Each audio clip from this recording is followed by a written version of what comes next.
unless I don't like them, then I'll happily bash them, I guess. So I do like bashing local companies, but I don't feel the need to bash Boeing unnecessarily.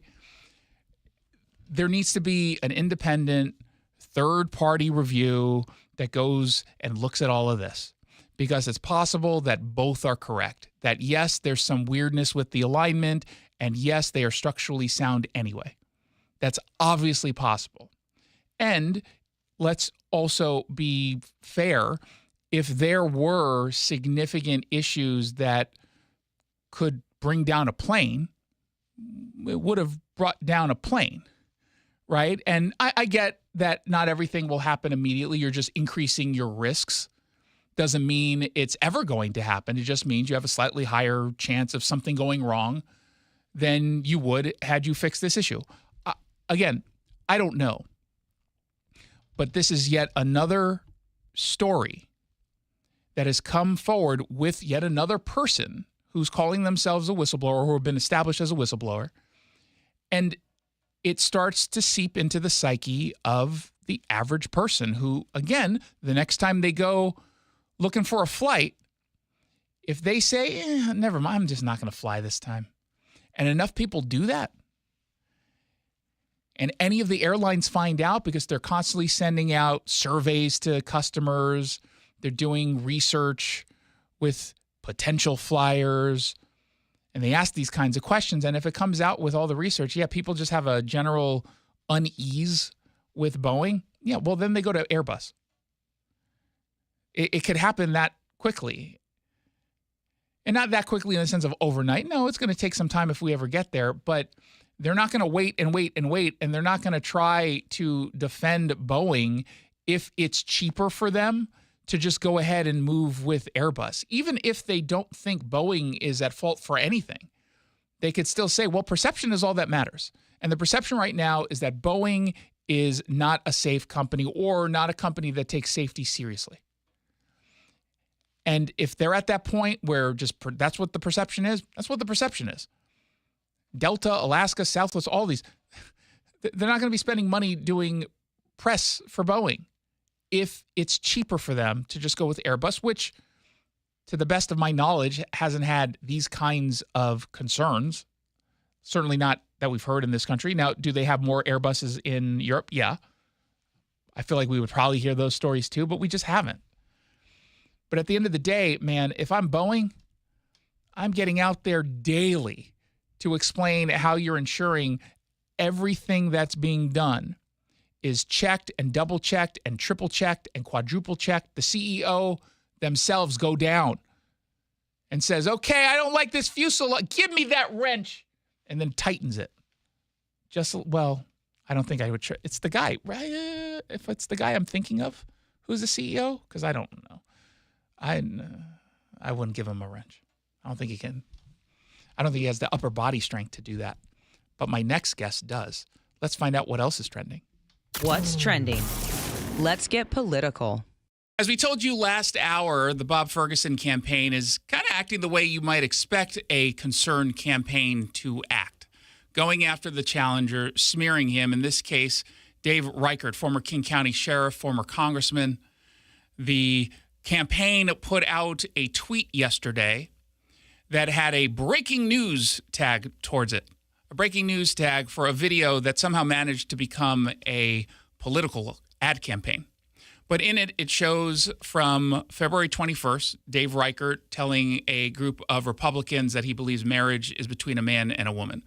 Now, this is not a campaign issue. He was simply talking about his religious beliefs that are shared by a lot of folks that Bob Ferguson isn't attacking. Joining me on the line to discuss is Dave Reichert. Welcome back to the show. Thanks, Jason. Happy to be on. So the video that was posted was without any context. It was obviously edited. In fact, it was edited from a nearly hour-long event. So what can you tell us about the context of the conversation? So the event was, as you said, a Republican event. And I was in the process of telling my life story. People want to get to know you a little bit. So, starting kind of with my childhood, running away from home, living in domestic violence, situation when I was in high school. And once I was done with my presentation, the questions were allowed. And one young woman asked what my definition of a man and a woman was and marriage. And I said, well, I'm a man and my wife is a woman, and I believe that marriage is between a man and a woman. The second question she asked was whether I thought transgender people should be able to compete against women in females in women's sports. And I said, no, this is a women's rights issue, and they should not be allowed to compete against women. Which is where the vast majority of the country stands. I mean, I remember the Gallup poll from last year, almost, 71%, I think, of the American people hold exactly that position when it comes to competition, which ironically, Bob Ferguson did not include in his video, presumably because he didn't really want to get into that particular issue, because it's not very popular, perhaps even here in Washington State. But they're obviously attacking you as someone who is now a bigot, who doesn't like gay people. You're speaking to one. Apparently, you don't like me. And that you were speaking out about policy and not your religious beliefs. But you were talking about your religious beliefs. Yes. And, you know, what's interesting is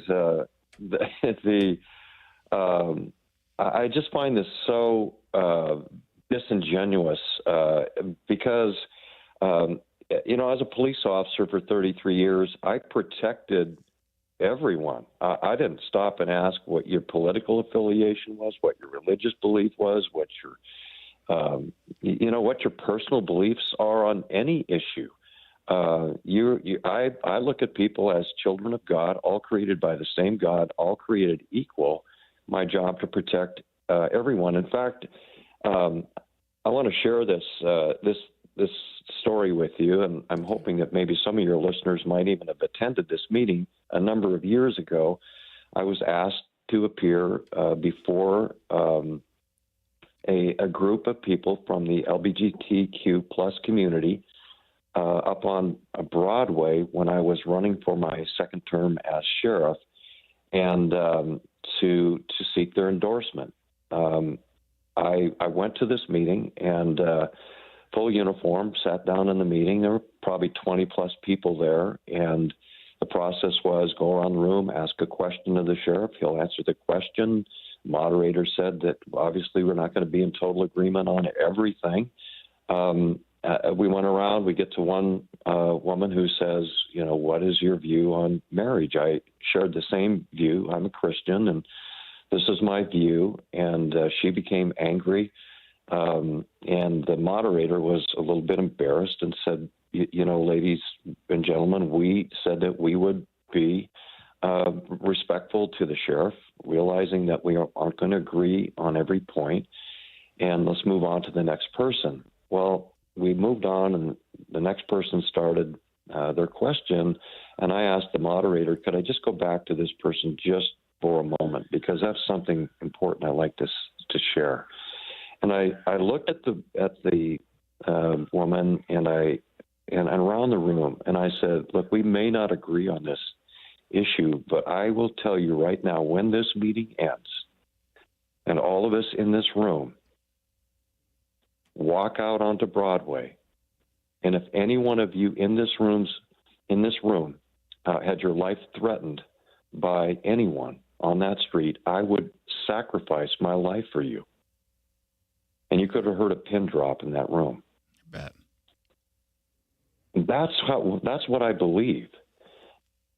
That's what I believe, and that's how I have my own personal belief, but I believe that everyone is created equal, and I will defend your right to make your choice, and whatever choice that is for your life.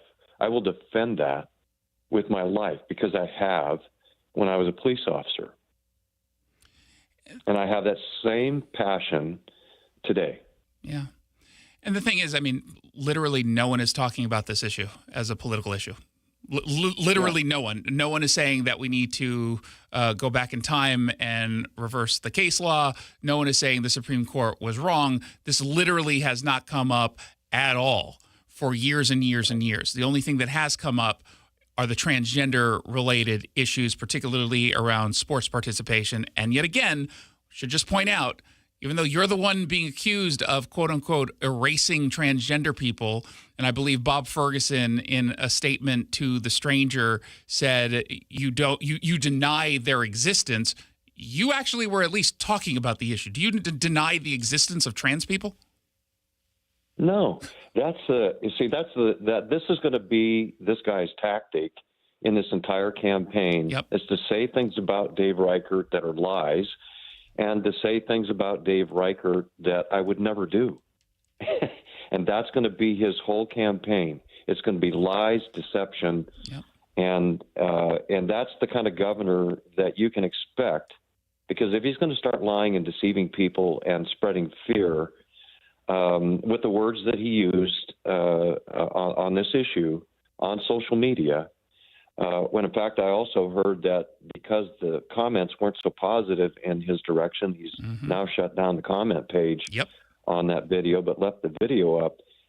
This is a man that is weak and is disingenuous, to say the least, deceptive, to really be descriptive, I think would be a strong term to use.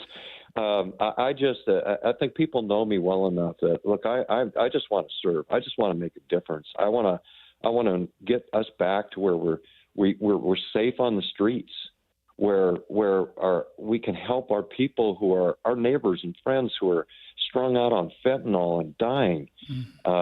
That's where my passion comes from, and that includes everyone in our community across the state. Do you have any concerns on this last point? Do you have any concerns on this issue when it relates to media? I noted the Seattle Times decided to embed the campaign ad from Bob Ferguson in its story, chose not to just put up the video, including all the context in which it had access to and had been posted by the time the Seattle Times had published their story. So it seems like this was kind of their version of an in-kind donation. Sort of an expected process, don't you think? Yeah. I mean, yeah, it's sort of, it didn't surprise me one bit. They called, said that they had something they needed us to answer a question, didn't even really, didn't share with us that they had a video, didn't give us the context of what we were responding to, hoping to catch us in some sort of a contradictory statement, I suppose. But look, I'm Jason, you know me. I'm going to be honest with the people here in Washington State. I want to have an honest and open government, and I know that's said by some politicians, and some have said it in this state, and it's never happened. I intend for it to happen. Some of my employees over the past years in the sheriff's office and in Congress have been gay, lesbian people, and they're posting online too, telling their story about working for Dave and how we interact with people. No one asks the question. No one cares. It's your ideas, your thoughts on the issues and solutions to the problems as a community. As everyone being a part of the community and coming together and treating people with respect wherever you come from. This is a contrived issue, but at least they tried, They gave it the old good college try, I guess. And I'll note the irony that you are attacked now for being a quote-unquote MAGA Republican on the left, and then folks on the far right will say you're not MAGA Republican enough, so you might be doing something right, I suppose. We've been talking with Dave Reichert. He is running for governor. His website that you can learn a little bit more about the campaign, see how you might want to give back to it, reichertforgovernor.com. It's all spelled out, reichertforgovernor.com. Thank you so much for coming on. I really appreciate it. Hey, no, Jason, thank you for having me. Appreciate it, too. Absolutely. You're listening to The Jason Rantz Show. Don't forget The IRS is getting very aggressive. If you owe money, you should immediately reach out to Greg Nunn. He's our local tax expert and advocate at Nunn Better Tax Resolution. He's going to help you. Google N-U-N-N, Nunn Better Tax Resolution. Wake up, lazy. Get up at 6 a.m. and join us and learn whether or not a well-trained crew of thieves is taking down legal pot grows in the South Sound. Thursday morning on The Brian Suit Show. It's the Dan Bongino Show. We already know we've caught people on the terror watch list at the southern border. Weekdays 9 to noon. Ladies and gentlemen, there's no question among serious people in this space that terrorists are in the United States. None. Even liberal lunatics with some expertise in the national security space will acknowledge that terrorists are already in the United States. The only question is how many were gotaways at the southern border? How many may have come in from the northern border? How many are here on these parole programs? We don't know. We might find out. On KTTH. And now here's Growing Your Wealth, presented by Madrona Financial Services. Here's Brian Evans. The question I want to address today is posed to me quite often is where should I pull my income in retirement? I've retired from my job, so I don't have a wage anymore. So I have investments. I have passive investments. I've got growth portfolio, stock market, maybe annuities, real estate, all different kinds of things. Where's the best place to pull my monthly income? And I would say that certainly the most likely place you should pull income from depends on your plan and your overall assets. I'm speaking generally right now, but would be from places that have kind of more like a mailbox approach, meaning you have new money coming in every month from either the interest, the dividends, the rental income, or the annuity payment. That's something you can count on, and you're not really dipping into your growth assets. So I'm looking at my investments separately. Certain assets are designed for cash flow in retirement. That's where my primary place will be to advise on where to get your cash flow in retirement. Certain assets are designed for growth in retirement. That is not where I want to pull the money. So with that, one of the big areas would be the stock market. I don't want to be pulling out of the stock market monthly because I might be pulling on a dip and I'll never get that money back. And that's the sequence of return risk comes up there. I'd rather be pulling money from an annuity, from rental, either active or passive or Delaware Statutory Trust, or dividends or interest from something. So when you look at your assets, understand some are built for growth and some are built for cash flow. Even the mightiest of trees can be blown over if they don't have strong roots. And the same is true for your investment plan. Can your plan withstand a financial storm? Go to MadronaFinancial.com and get started to request your Rooted Wealth analysis. You can also click on the chat button and ask us anything. We have a searchable library with answers to your questions. Visit MadronaFinancial.com. Leading Edge Medicine helps you decide how to age. See what your options really are. Every Saturday morning between 8 and 10, Dr. Jerry Mixon and Dr. Samira Umat answer your health questions live on the radio. Longevity Medical Clinic is the ultimate preventative medical clinic for good reasons. Hear Leading Edge Medicine, Saturday mornings from 8 to 10, right here on AM 770 KTTH. The murder of two men forces their families to wrestle with impossible questions. Who is forgiveness for? Does everyone deserve a second chance? Follow Season 2 of The Letter, Ripple Effect, at theletterpodcast.com or wherever you get your podcasts. Unprecedented rebates on insulation means more money in your pocket. Dave Ross here for American Crawl Space and Pest Services. Through Puget Sound Energy, American Crawl Space and Pest Services gives out more rebates than any other company in this region. With unprecedented rebate levels, homeowners can now hire the best, Mark, and the team at American Crawl at a huge discount. Rebates on insulation have never been this high and will probably never be this high again. Hire who I hired and who I trust. American Crawl, the one to call. Visit them online at americancrawl.com. For tank and tankless hot water heaters, for clogged drains, for leaky faucets, for toilets that won't flush, stop freaking and call Beacon. Beacon Plumbing, Heating, and Mechanical is your trusted source to solve all your plumbing needs. 1-800-FREAKIN or beaconplumbing.net. Is it time to get your home sold? Nick Southard with Upgrade Realty here. Selling hundreds of homes for over 25 years has taught me presentation is everything. Picture amazing photography, designer staging, and maximum exposure. With my luxurious marketing, you'll sell fast at top dollar and save thousands in fees for just 1% listing commission. To learn more, visit upgraderealty.com. Upgrade your listing for 1%. Upgraderealty.com. Stay with KTTH as Republicans push to win back the White House. Look, there's more enthusiasm for Trump than there is for Joe Biden, and Joe Biden is facing a lot of issues with younger voters. Download the AM 770 KTTH app in your Apple or Android app store or at KTTH.com. Anytime an elected official says, in my political career, it's not a career. Running for re-election every 6 years, 4 years, or 2 years, that's not a career. That's just running for money. Stay informed with KTTH, your campaign headquarters. Snoqualmie, Mercer Island, Des Moines. This is the Big Local on the Jason Rantz Show. Shoreline, Woodinville, Burien. Stories about you, not about Seattle. Hey, look at that, 4:30 on a weekday afternoon. That means it's time for the Big Local. Brought to you by Alpine Specialty Services. They're online at alpineclean.com. This is the part of the show where we completely ignore stories coming out of Seattle, and instead, we focus all of our attention on the communities you live in and care about most. We return to the city of Redmond because folks aren't giving up on pushing back, or at least shining a giant spotlight on what the city government decided to do in moving forward without any public hearing. Moving forward with a land transfer to the county, which then allowed Plymouth Housing to gain control over this massive 100-unit permanent supportive housing facility. This is for the chronically homeless. This is a low-barrier shelter. They'll say otherwise. I've never, ever, ever, ever seen a Plymouth housing unit that doesn't abide by the harm reduction model. They say it on their website.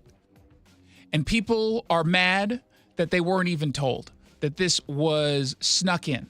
And that's exactly what happened. They snuck it in. Angela Burney, the mayor of Redmond, and that council decided they did not care what Redmond residents had to say. They do not care. They're all heroes, and they're providing housing to the quote-unquote unhoused, which means they just solved homelessness for the 100 people who are now inside of the facility or will eventually be inside of the facility, despite there not being any rules concerning someone having to go into, say, oh, I don't know, let me pick something completely at random that kind of sometimes impacts homeless. Addiction. They don't have to go into any kind of detox at all. When they're ready, they'll do it. If they're not ready, which they probably won't be, they'll continue to use and ultimately just die in that homeless hotel room. So about 50 people showed up last night to City Hall, and Como News was there. They just expected them with a brand new apartment just to hop into regular life. That is not realistic. It was a real hurry. It didn't have to be that way. The thing is that those 100 people are already here. I see them when I'm at the library or at the grocery store or near the freeway. Maybe we should, I don't know, get at the underlying cause of their homelessness. That could actually help. And the thing is, so I actually talk to homeless people because I go out into the field. I was actually with We Heart Seattle yesterday, checking out one particular encampment. Got a lot of video. You'll hear from them in the next week or so. I have to put it all together. But what becomes clear after talking to numerous homeless people, this is what they say they want: help. Then you offer it to them and then they say no. To almost every single person, they will say, oh yeah, I want help, but not that kind of help. Yeah, I want help, but not this kind of help. The only kind of help I'll accept is this. So let me tell you right now, I've got you a place in a facility, but you have to go into detox. Will you do it right now? No, I'm just not ready. Okay. Why aren't you ready? I'm just not ready. What are you doing with that tin foil? No, don't get high right in front of me. I mean, I'm filming, so get high, but then, you shouldn't. That's every single conversation goes like that. It's remarkable. And rather than do the hard work, working almost on an individualized level with these people day in and day out until they get into a shelter, you harass them until they get into the shelter because otherwise they're just going to die out on the streets. They're just, let's just do Plymouth housing. Let's just put them in housing. You don't think there's going to be any problem just throwing someone who right now refuses to go into treatment that they need, just putting them in a house? You think nothing's going to go wrong?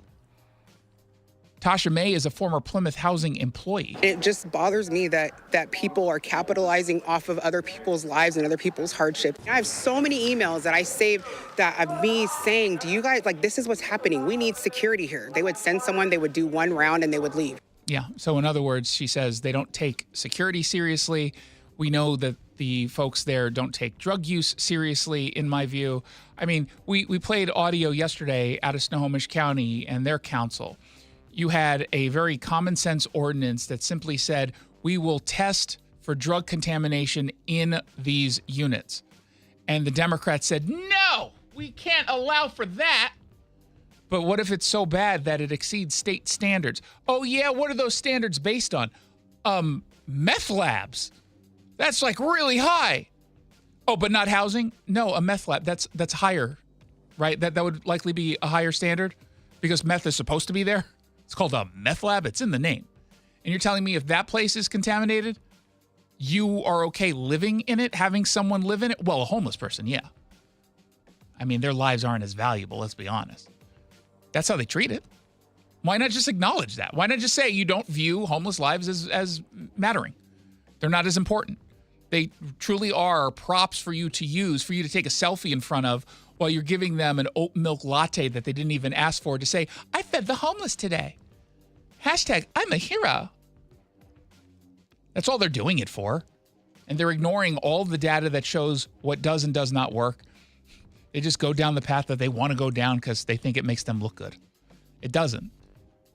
And by the way, you just guarantee that more and more people will continue to live wasted lives.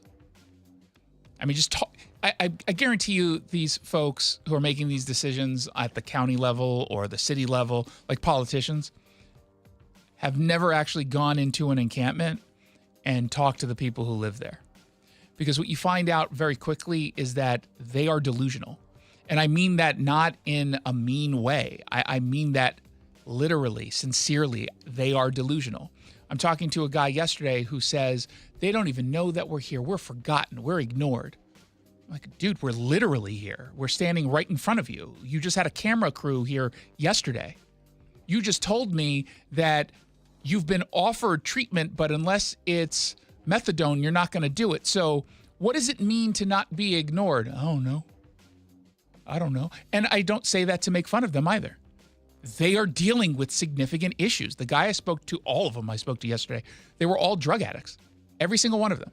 Every single one. And of course, when I said, well, where do you get the money for the drugs? I don't want to say that on camera. Okay, that's fine. I kind of already knew the answer. We had one dude who had a huge piece of tinfoil stuck to his pants as he was talking to us.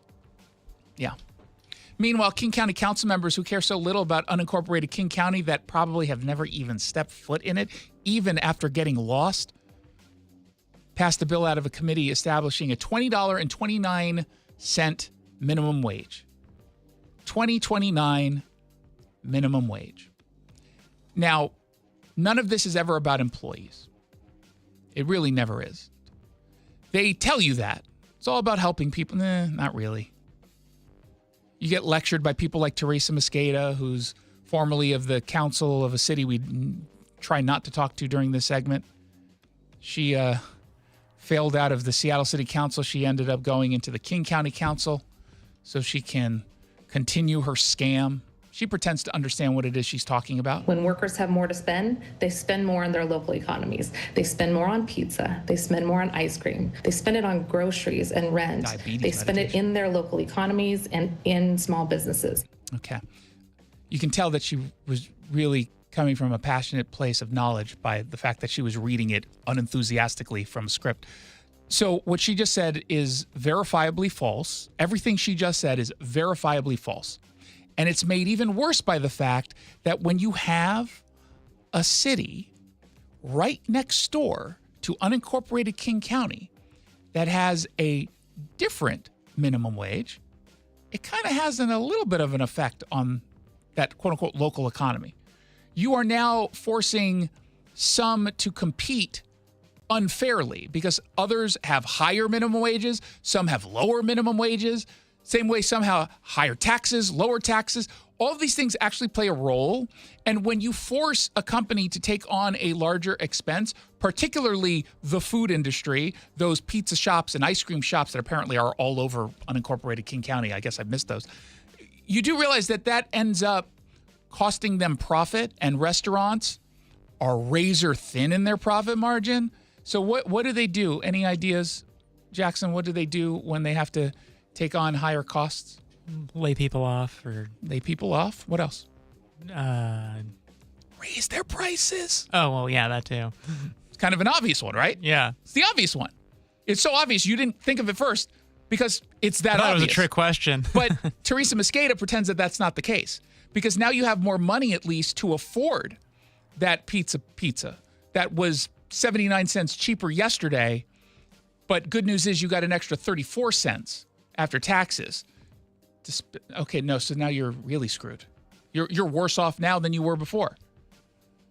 There was public comment. Both sides made their arguments. We wish we were part of the Maple Valley city limits and this didn't impact us, but we're half a mile away from it. So just by virtue of being half a mile away, it's going to completely crater our business. That's Calvin Freeman. He's the owner or co-owner of Cascadia Pizza.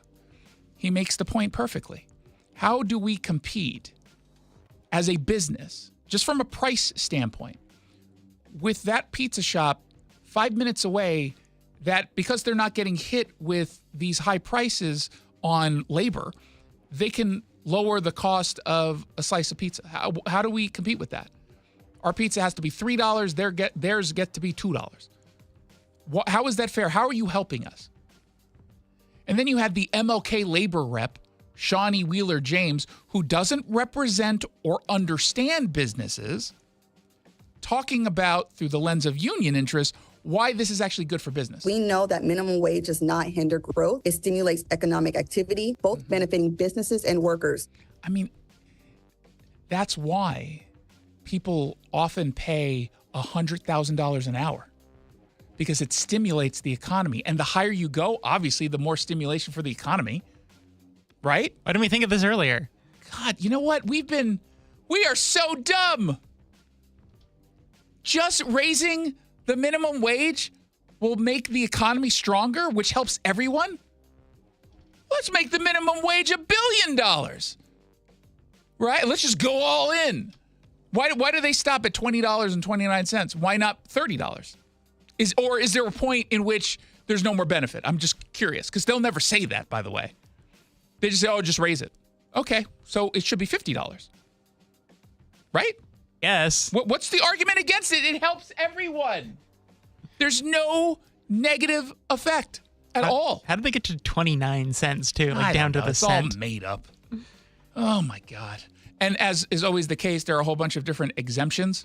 For example, employers with 15 or fewer employees that have a gross revenue of less than $2 million, your hourly minimum wage rate is $3 less at $17.29.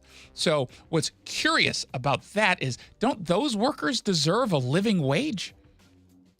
Why? You're punishing them because they choose to work for a smaller business? That's rude. Oh, this isn't really about the employees. This is just about redistribution of wealth and going after corporations and telling them how they're supposed to operate. Got it. Thanks. Cool. Appreciate it. Glad we're all on the same page. 1-800-465-8770 for your text messages. 1-800-465-8770. When we come back, you get to choose the story. Story number 1, an actor you forgot was alive, Billy D. Williams, did an interview with Bill Maher that absolutely left him stunned. It has to do with blackface. Ooh, what did he say? Or story number 2, squatters took over Gordon Ramsay's $16 million London pub. They're served papers to leave, but they're not. Which story should we discuss? 1-800-465-8770. You're listening to The Jason Rantz Show. Is a new kitchen in your plans? Hi, I'm Chad Cicchini, owner of Heritage Homecraft. Our specialty is custom cabinet refacing and quartz countertops. Rather than subcontractors, we have our own team of professional craftsmen who make it easy and comfortable to have the kitchen of your dreams in about a week and save thousands. Have us out and let us show you what a Heritage Homecraft custom refacing project looks like in your home. Give us a call, 425-485-1600, 425-485-1600, or heritagehomecraft.com. Bonneville, Seattle, and AM 770 KTTH are looking for organizations that regularly distribute information about employment opportunities to job applicants or have job applicants to refer. If your organization would like to receive notifications of job vacancies, please notify Human Resources at 1820 Eastlake Avenue East, Seattle, Washington 98102, or email us at seattlealljobs@bonneville.com or call 206-726-6902. Bonneville is an equal opportunity employer. Hey, it's Jason Rantz here for our friends over at Alpine Specialty Services. They've got a special for you. When you mention KTTH, you get $75 off your next air duct cleaning. You want to get those air ducts cleaned. You want to do it right now. Because, guess what? If you can't remember the last time you had them cleaned, know that the air duct, your HVAC system that you've probably already spent a whole bunch of money trying to maintain and keep in tip-top shape, is filled with dust, pet hair, debris that's been building up for months and months, maybe even years, which forces your system to go into overdrive just to filter your air the way it's supposed to. When you go with Alpine Specialty Services, they're going to bring to you their air duct super truck. They go in, clean those air ducts, get rid of all the unhealthy contaminants, leaving you with healthy, clean, fresh air to breathe again. That's why they have over 9,500 five-star online reviews. They're very good at what they do. And when you mention my name, you get $75 off your air duct cleaning. Just go to alpineclean.com and schedule your service today. alpineclean.com. Are you tired of having your money locked up in an annuity for 5 to 7 years? A CD that is only paying 4 to 5%? Or how about that underperforming IRA that you've lost track of? Hi, I'm Scott Rureka, CEO of Legacy Group Capital based in Bellevue. Our Legacy Northwest Fund is a 9% fixed income fund that only requires a 2-year commitment, and we are now opening our flagship fund to new investors. Legacy's Northwest Fund has had excellent performance with 0 investor losses for 16 straight years. I challenge you to find a better fixed income opportunity in the marketplace today. Come join the over 1,000 local investors with over $200 million invested. Legacy's Northwest Fund is now open to new investors and paying 9%. Invest smart, invest local, invest with Legacy Group Capital. Visit legacyg.com. legacyg.com. Legacy's Northwest Fund is available to accredited investors only and paying 9% APR. Terms and conditions at legacyg.com. You've worked all your life, often serving others. It's time for someone else to do the work for you. Colette here with Care Partners Senior Living. At Care Partners, our job is to serve our residents so they no longer need to worry about preparing meals, doing housework, or being alone. Families choose Care Partners Assisted Living so their parents have better safety, support, care, socialization, and overall well-being. Care Partners provides the setting for new relationships and fun social events and take care of all the daily needs to help you thrive in your senior years. Care Partners is the best choice for independent, assisted, memory care, and bonded pairs living because we provide quality attentive care at an affordable price. And if you ever run out of funds and need to convert to Medicaid, we will never ask you to move. Visit one of our wonderful communities throughout Western Washington, Spokane, and Arizona, and let us do the work for you. Visit carepartnersliving.com. That's carepartnersliving.com. You picked the topic on the Jason Rantz Show. Indeed you do, and it's actually a tie. Every once in a while we get a tie. So I'm going to try to squeeze in both stories. We'll start with Billy D. Williams. He's a guy from that movie that one time that I think I might have seen. Star Wars? He was in Star Wars. Okay. So he was in that movie where I think I saw a scene and haven't actually watched a full Star Wars episode except for the new ones. He did the podcast that Bill Maher hosts where they're in his basement and we're not supposed to be creeped out by this, and they're always getting high and drinking whiskey, I guess, something. I don't know. What do people who want to show their masculinity drink? Bourbon? Yeah, right? probably. Just a bourbon. Or scotch, maybe. Yeah, scotch and a blunt, I guess, for Bill Maher. I'm not kidding. That's what they do on this stupid show. And they do sometimes get into interesting conversations. I never thought I would care about anything Billy D. Williams said. I actually really I thought he was dead. But they got into his admiration for Laurence Olivier, who is an actor. He was an actor. He was called out, but actually not called out. He was praised, let's just say, by Billy D. Williams for one particular portrayal, and it got into a conversation about blackface. Here's the thing. Today, I mean, they would never let you do that. Why? Blackface? Why not? Because you should do it. That's your point of view. If you're an actor, you should do anything you want to do. That's a great point of view, but the theater would be bombed. He's 100% correct. The theater would be bombed, and Billy D. Williams is 100% correct. If you are an actor, you should be able to actually do what the title of your profession says you do, which is act. Now, there's a difference between donning blackface to mock black people versus playing someone who's wearing blackface for some reason.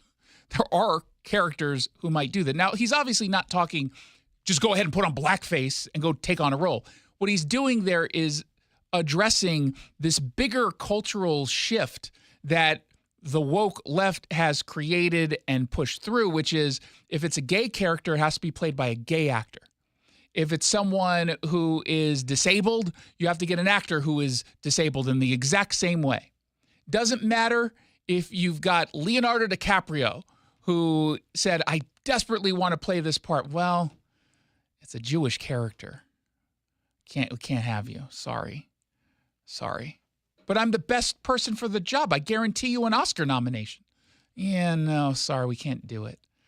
I mean, we wouldn't even get that Oscar nomination under the new rules going into effect this year, which means we have to have certain numbers of quote-unquote BIPOC actors or behind-the-scenes writers, producers, makeup artists, etc. If we don't qualify. We have to give X amount of time to certain characters who check some boxes. And he's calling all of that out in that comment. I'm assuming he knows why, he truly knows why it's not allowed right now, quote unquote, not allowed. But he's obviously pushing back, and he's right. I don't understand why we pretend that this matters. If you're telling me that certain casting directors are purposefully saying, I don't want any black person in this movie, don't go to the movie. I think we should call that out. It seems kind of racist to me. But if you're telling me the reason why they don't want a black person for a role is because you are, casting George Washington, okay, that makes sense to me. He either is Puerto Rican or he's white. Got the joke? Yeah, because Lin-Manuel Miranda's Puerto Rican. But that's the whole thing. So they made the choice for Hamilton to choose people who were not white. They did that intentionally. Why is that okay? Because it's not white. If they chose everyone because they happen to be gay or trans, they specifically said, we're not going to hire straight people. They would be lauded. It's so brave. It's so cool what they did. Why? Isn't it the same? Should a gay actor play a straight role if a straight actor can't play a gay role? It's all very confusing, Jason. But no, it's not confusing. Shouldn't that be the rule then? Yes. Now, is that fair to a gay actor who happens to be really great at what they do? No. Do they have to come out in order to get a certain role? People who just aren't comfortable coming out? They shouldn't. I'm waiting for the movie that has a 7-year-old who's trans. Just you wait. I'm sure it's already in development. I'm sure it's already been filmed. It's just waiting for release. But it stifles creativity. It stifles one's ability to actually act.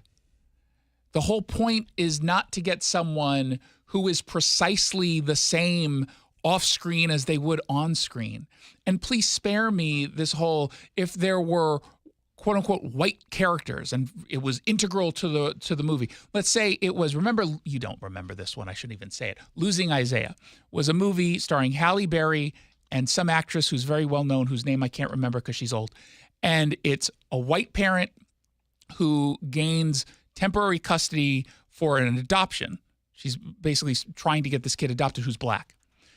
The kid, their mother, is Halle Berry. Now, that was a movie that played on racial dynamics. That was a key part of the plot. Should the white character have been black? How do you do that film? Yeah. How do you do that film? You can't. You cannot do that film. So you're getting in the way of a story. Or would you say, well, because you're talking about a subject that we want you to talk about in a way we want you to talk about it, well, we'll give you a pass. That's called a woke pass. Well, you got it. It's just, how do you create art that way? And by the way, if you're the actor who got the job because they were checking a box, don't you feel insulted? Wouldn't you rather get a job because you earned it? And it's unfair to the ones who did earn it, but unfortunately work in a world in which the wokesters say, well, we're only going to give it to you because of a characteristic. If spring allergies keep you trapped inside, then you need Navage Nasal Care to keep you breathing clearly and enjoying all the beauties of spring. Navage helps clear nasal passages that are often clogged because of seasonal allergies. Navage gently flushes a pure, refreshing saline solution through your nasal passages to clear out congestion, sucking out that springtime pollen and other irritants trapped in your nose. Navage is available online at Navage.com or in stores at Walmart, Walgreens, CVS, Rite Aid, and Target. Navage, Navage. For the ones who work hard to ensure their crew can always go the extra mile, and the ones who get in early so everyone can go home on time, there's Grainger, offering professional-grade supplies backed by product experts so you can quickly and easily find what you need. Plus, you can count on access to a committed team ready to go the extra mile for you. Call, click Grainger.com, or just stop by. Grainger, for the ones who get it done.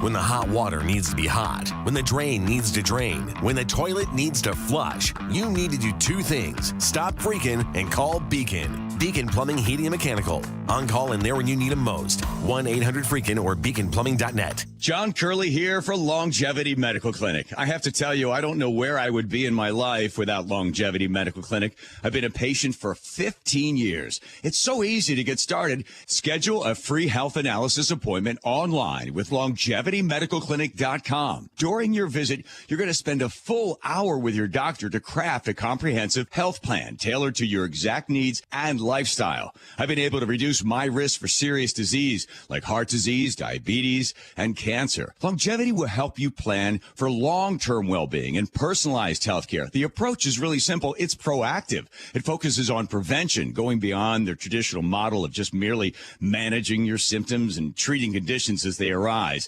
Let's face it, just because you're getting older, we're all getting older, it doesn't mean you have to fall apart. Get started with your free health analysis at Longevity Medical Clinic. That's LongevityMedicalClinic.com. Again, that's LongevityMedicalClinic.com. Is a new kitchen in your plans? Hi, I'm Chad Cicchini, owner of Heritage Homecraft. Our specialty is custom cabinet refacing and quartz countertops. Rather than subcontractors, we have our own team of professional craftsmen who make it easy and comfortable to have the kitchen of your dreams in about a week and save thousands. Have us out and let us show you what a Heritage Homecraft custom refacing project looks like in your home. Give us a call, 425-485-1600, 425-485-1600, or heritagehomecraft.com. Considering a new car due to a failing transmission? Financing rates are through the roof. Before you spend thousands on a new car, call General Transmission Repair, the experts at repairing transmissions and saving you money. GeneralTransmission.com or 206-878-5759. 770 KTTH Seattle, 94.5 K233DT East Lake, 94.5 K233BU Seattle. It never got off the ground. I'm Lisa Lacera, Fox News. The Senate impeachment trial of Homeland Security Secretary Alejandro Mayorkas was over before it started, as senators voted the two articles brought against him were unconstitutional. House Speaker Mike Johnson says he believes the House did the right thing. In my view, I believe, my evaluation is he's probably the least effective and I think most dangerous in terms of his policy implementations of any cabinet secretary in the history of the United States. House Democratic leader Hakeem Jeffrey says Republicans are being ruled by the ultra-conservative wing of the party. There's no justification, no foundation, no basis for pursuing the impeachment of Secretary Mayorkas. This is all part of the Marjorie Taylor Greene show. Republican senators said the Senate abandoned its duty by not holding a trial. The Biden administration is slapping sanctions back on Venezuelan oil for failing to hold up promises of democratic reforms. Since October, government critics have been jailed and political rivals barred from running for office. The action from the Biden administration makes it illegal for U.S. companies to do business with Venezuela's state-run energy producer. A senior U.S. official says companies currently invested will have 45 days to wind down operations. Fox's Jared Halper in Washington. The Justice Department has reportedly agreed to pay about $100 million to settle claims with about 100 people who say they were sexually assaulted by sports doctor Larry Nassar. An internal investigation found FBI agents mishandled abuse allegations by women more than a year before Nassar was arrested in 2016. Nassar was a Michigan State University sports doctor, as well as a doctor at Indianapolis-based USA Gymnastics. America is listening to Fox News. Waiting on a tax return? Hopefully it ends up in your hands. Fraudulent tax returns due to identity theft increased by 30% in 2023. If you're in a bind this tax season, LifeLock can help. Our U.S.-based restoration specialists are experts dedicated to helping solve your identity theft issues. And all LifeLock plans are backed by the $1 Million Protection Package. So we'll reimburse you up to the limits of your plan if you lose money due to identity theft. Help protect your information this tax season with LifeLock. Save up to 25% your first year with promo code NEWS at LifeLock.com. Do you find yourself stuck in a timeshare? Get the real facts about the timeshare industry and your options for cancellation. Chuck McDowell, founder of Wesley Financial Group, has put together a free information guide that reveals the secrets the timeshare industry doesn't want you to know, including the 5 ways to get rid of your timeshare. Call now and get this timeshare information guide absolutely free. Call 800-919-3200. That's 800-919-3200. 800-919-3200.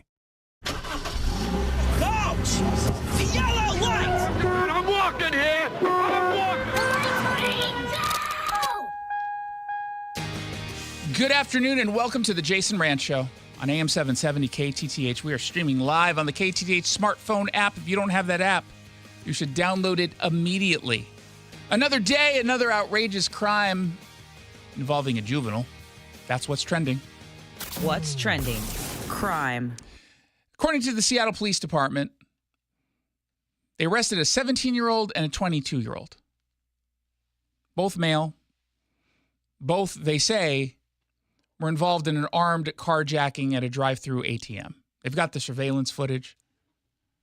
It's pretty terrifying if you're the victim. 40-year-old man, he went to the ATM to do what you do at an ATM, collect cash.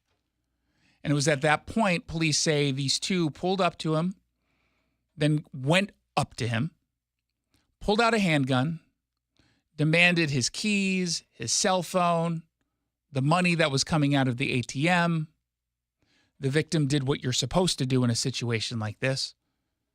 Comply. So they end up taking his car. He was able to call 911 using someone else's phone. And SPD ended up being able to track down these two kids in that car. They tried to pull them over. They were all like, nah. I'm going to keep driving. I hear you still can't follow us for at least the next couple weeks, right? But they were all like, oh, no, see, when you did an armed carjacking, you gave us, under the law, the ability to chase. So they end up going on a chase. It ends up in Mercer Island.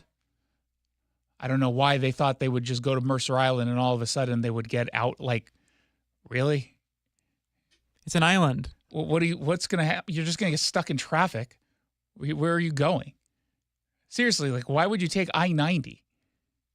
Yeah, not really the best escape route. They're still doing construction there. You got to go in the tunnels. No one said criminals were smart. But. Well, yeah, that's definitely true.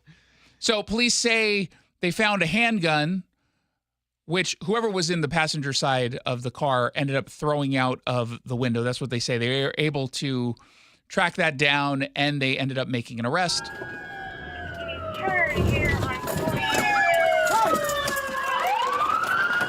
Got a man running. We're running through this church here. You're gonna get shot. Get off the ground. Get off the ground. Get on the ground right Get on the ground. One at gunpoint. Get him. I surrender, dog. I surrender. I surrender. All I heard from the guy was dog and Dog. He said, I think he was saying, I'm surrendering. I'm surrendering. Oh, I love the whole idea of going on a chase, and then when they forcefully put you in handcuffs, why are you being so rude? What are you doing here? I'm not resisting. I'm surrendering. Gosh, what do you want from me? Well, I mean, we wanted you not to drive off originally. Throw a gun out the window and. Why are you yelling at me? If you asked nicely, I probably would have complied. Did you say please? Oh, they always have that weird attitude. And it's almost like they're shocked that they're being arrested, which isn't weird to me in this area because many people get shocked each and every time someone actually not only gets arrested, but then booked and charged. Now, because a gun was involved here, they'll be charged. I don't know if they'll spend any time, meaningful time in juvenile detention. Don't have information yet about their backgrounds, but I'm willing to bet, and we don't have to do this as Jason tells the future because I know I'm going to be right, has a criminal history, at least one of them. When you're 17 years old and 20 years old and you allegedly have a gun and allegedly commit a carjacking, yeah, you've done something before. This might have been your first carjacking, but you've done something before. Like, I don't know, illegally possess that gun, for starters. The gun is probably going to be stolen. That's my guess. I'm sure they were in a car that was stolen. Obviously, the second part of the car was stolen. That was, yeah. This is going to continue to happen and happen again and happen again and happen again. And rather than focus all of our attention on some of the policies that are responsible, because I feel like most of us probably already know the policies responsible, let's focus on what will happen next, which is they'll get in front of a judge, and that judge will decide whether or not to release these kids with electronic home monitoring, which does not work, or make the right decision and put them in juvenile detention or keep them in juvenile detention. And 9 times out of 10, they will be released on their own personal recognizance plus electronic home monitoring. They do that with kids who are accused in drive-by shootings. They do that in cases of violent crimes because they believe that, especially if the kid happens to be Black or Latino, that by going through the criminal justice system, they are at a disadvantage when they are older. And that part's true. That part's 100% correct. So is the white kid and the Asian kid and the Native American kid and the kid you think might be Latino but is actually Asian, or vice versa. Like Peyton, my former producer, can never tell. Everyone's all like, is he Latino or is he Asian? They also have a hard time. I would prefer not to subject anybody to a hard time down the line for an indiscretion as a kid, such as stealing a bag of chips at the corner store. I have zero problem burdening these kids if they are armed and committing a carjacking. Now, I think we can all do better, and we would all be better off by pushing for meaningful therapy and restorative justice behind bars, actually taking this seriously, not sending them to, what's the school in Chehalis, the Green something school. Don't send them to Echo Glen unless you're going to give them the resources that they need in order to fully help these kids. They can be saved. And look, no matter what happens here, they will be out of jail at some point, right? Just looking at the schedule for them, sentencing, scheduling, guidelines, all that stuff. They're not going to spend very much time in jail here, even if they're fully convicted and we throw the book at them. Because throwing the book, if it doesn't have any pages, courtesy of Democrats who tore them all up, doesn't really matter. That was a good analogy. Put that down in my book. That was a good one. Technically, it was a metaphor. Right? Yeah. I didn't say like or as. So at the end of the day, when they're there, what are we doing to ensure that they're on the right track? And if we don't pay close attention to them and give them the resources they need, well, then guess what? They get released as a 24-year-old or a 27-year-old, whatever it is, maybe sometimes a 17-year-old, 21-year-old, and then they just return to a life of crime because we didn't help them. I'm not for just putting people in jail unless they're truly evil and will never, ever, ever, ever come out. I don't care about them, frankly. To be totally honest. Don't care. But I do care about a 17-year-old or a 20-year-old. And even though they're directly to blame for these allegations, they're innocent until proven guilty. But let's just presume for the sake of the argument that they caught the guys. While they're responsible, they're also victims, most likely, of something that happened earlier in their childhood, including coming from a broken home, which we're not supposed to talk about because that's apparently racist for some reason, but everything's racist, I guess. We should be spending a lot more time talking about the importance of families. We don't. Every once in a while you'll get, we need more community resources. Yeah, that's true. I'd like to see more resources going into communities to keep people from going down that wrong path. Sure. Y'all don't seem to spend the money very wisely. Instead, you give it to these nonprofit groups that are truly just awful. You're not giving them to worthwhile causes. You're giving them to police and prison abolitionist groups. And then you're shocked that the work that they do isn't actually doing anything to get at the underlying cause here. Look, it's not easy solving these issues. It's not. It's made worse. It's made more difficult when you've got really bad policies and bad judges who don't want to be judgy. You got judges who are not judgmental here. They make things worse, but we could be doing a lot of the other stuff way better, and we're choosing not to. And part of the reason why we're not, especially from a conservative perspective, why we're not focusing all of our attention there, because you have the immediate emergency of the bad policies. Imagine if we didn't have those horrible policies and judges who don't want to put people in jail. Imagine if the system actually worked, what we could then focus on to make it even better. But we can't, because not enough of us vote for the right people. But what do we have coming up soon? An election. Oh, yeah. And people can do what? Vote. Okay. And not just vote, but also do what? Vote for different people. Okay, but what else can they do? Say, coordinate with campaigns and pitch them to other people. Coordinate with campaigns and pitch them to other people. I would have been a little bit more enthusiastic, but yes, you're correct. You can be doing a little bit more. Everyone. Let's find out what else is trending. What's trending?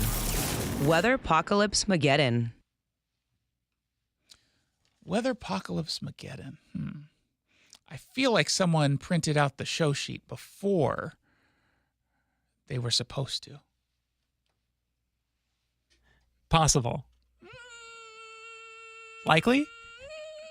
Certain? Mm-hmm. I want to do the Israel one. Oh, okay. Should we do that again because of your incompetence? Let me, God, he's panicking again. Yeah, we can do it. Okay. Let's find out what else is trending. What's trending? Woke madness. Well, now I kind of want to do the emergency drought story. You got me in the mood for that one. No, I'm going to stick with what I was going to. So I've got a story out right now, an editorial over at foxnews.com. I actually have two out right now at foxnews.com. But the one that was published today was about what happened on Monday. All of those protests, all of those lunatics who decided to go out and stop traffic, stop people getting to SeaTac Airport, stop people from going to O'Hare, stop people from getting to work who had to cross the Golden Gate Bridge. And in the coverage, a lot of the focus, rightly so, understandably so, is on the fact that these are anti-Semites. We focus on that. But the truth is, while they hate Jews and hate Israel, that's not what this is about. It seems like it, but it's not. This is about capitalism. That's all that this is about. They weren't peaceful protesters who cared about Palestinian lives. No, they're chaotic, radical extremists who want to bring down capitalism. They use that sleeping dragon technique where protesters handcuff themselves within PVC pipes, which makes it very difficult sometimes for police to handle them. They wanted to be there for a long time. They wanted to stop the economy for a long time. And this is precisely what it is that they did during the BLM movement. They took advantage of a larger cause that everyone they thought seemed to be on board with, or enough where people were really passionate, and then use that as an opportunity to radicalize a whole bunch of people and push them in a certain direction. Because people who are inspired by this movement to march, they're not going to do the organizing themselves. The professionals do it. And that's where they come in. When you look specifically at what it is they say, and I mean actually going to their website, looking at the language they use, it's pretty clear. What happened in San Francisco and Seattle and Chicago, it was formed by a group called A15, April 15th, that's what it is. But what they were calling their tactic was the A15 economic blockade. Their website talks about how it targets the global economy and how the global economy, particularly capitalism, which they believe to be oppressive, is, quote, complicit in genocide. They actively seek to, quote, block the arteries of capitalism and jam the wheels of production. That's pretty clear, yes? We all on the same page with that? I mean, there's no different interpretation. I think they made their point. Yeah, I think it's pretty clear, but just in case it isn't. Quote, there is a sense on the streets in this recent and unprecedented movement for Palestine that escalation has become necessary. There is a need to shift from symbolic actions to those that cause pain to the economy. That's all that this is about. And that is why you're seeing more and more and more young people signing up for this stuff. These are disillusioned people. These are the baristas. These are the corporate America folks who are just absolutely sick and tired of that kind of lifestyle. They've been taught to hate it, and they blame capitalism. So they get more involved. And it just so happens that right now, the overt focus is on Israel, to the point where you've got folks who are chanting on college campuses for a genocide against Jews while saying that they're anti-genocide. They're accusing Israel of doing precisely what it is they want to have happen to Jews.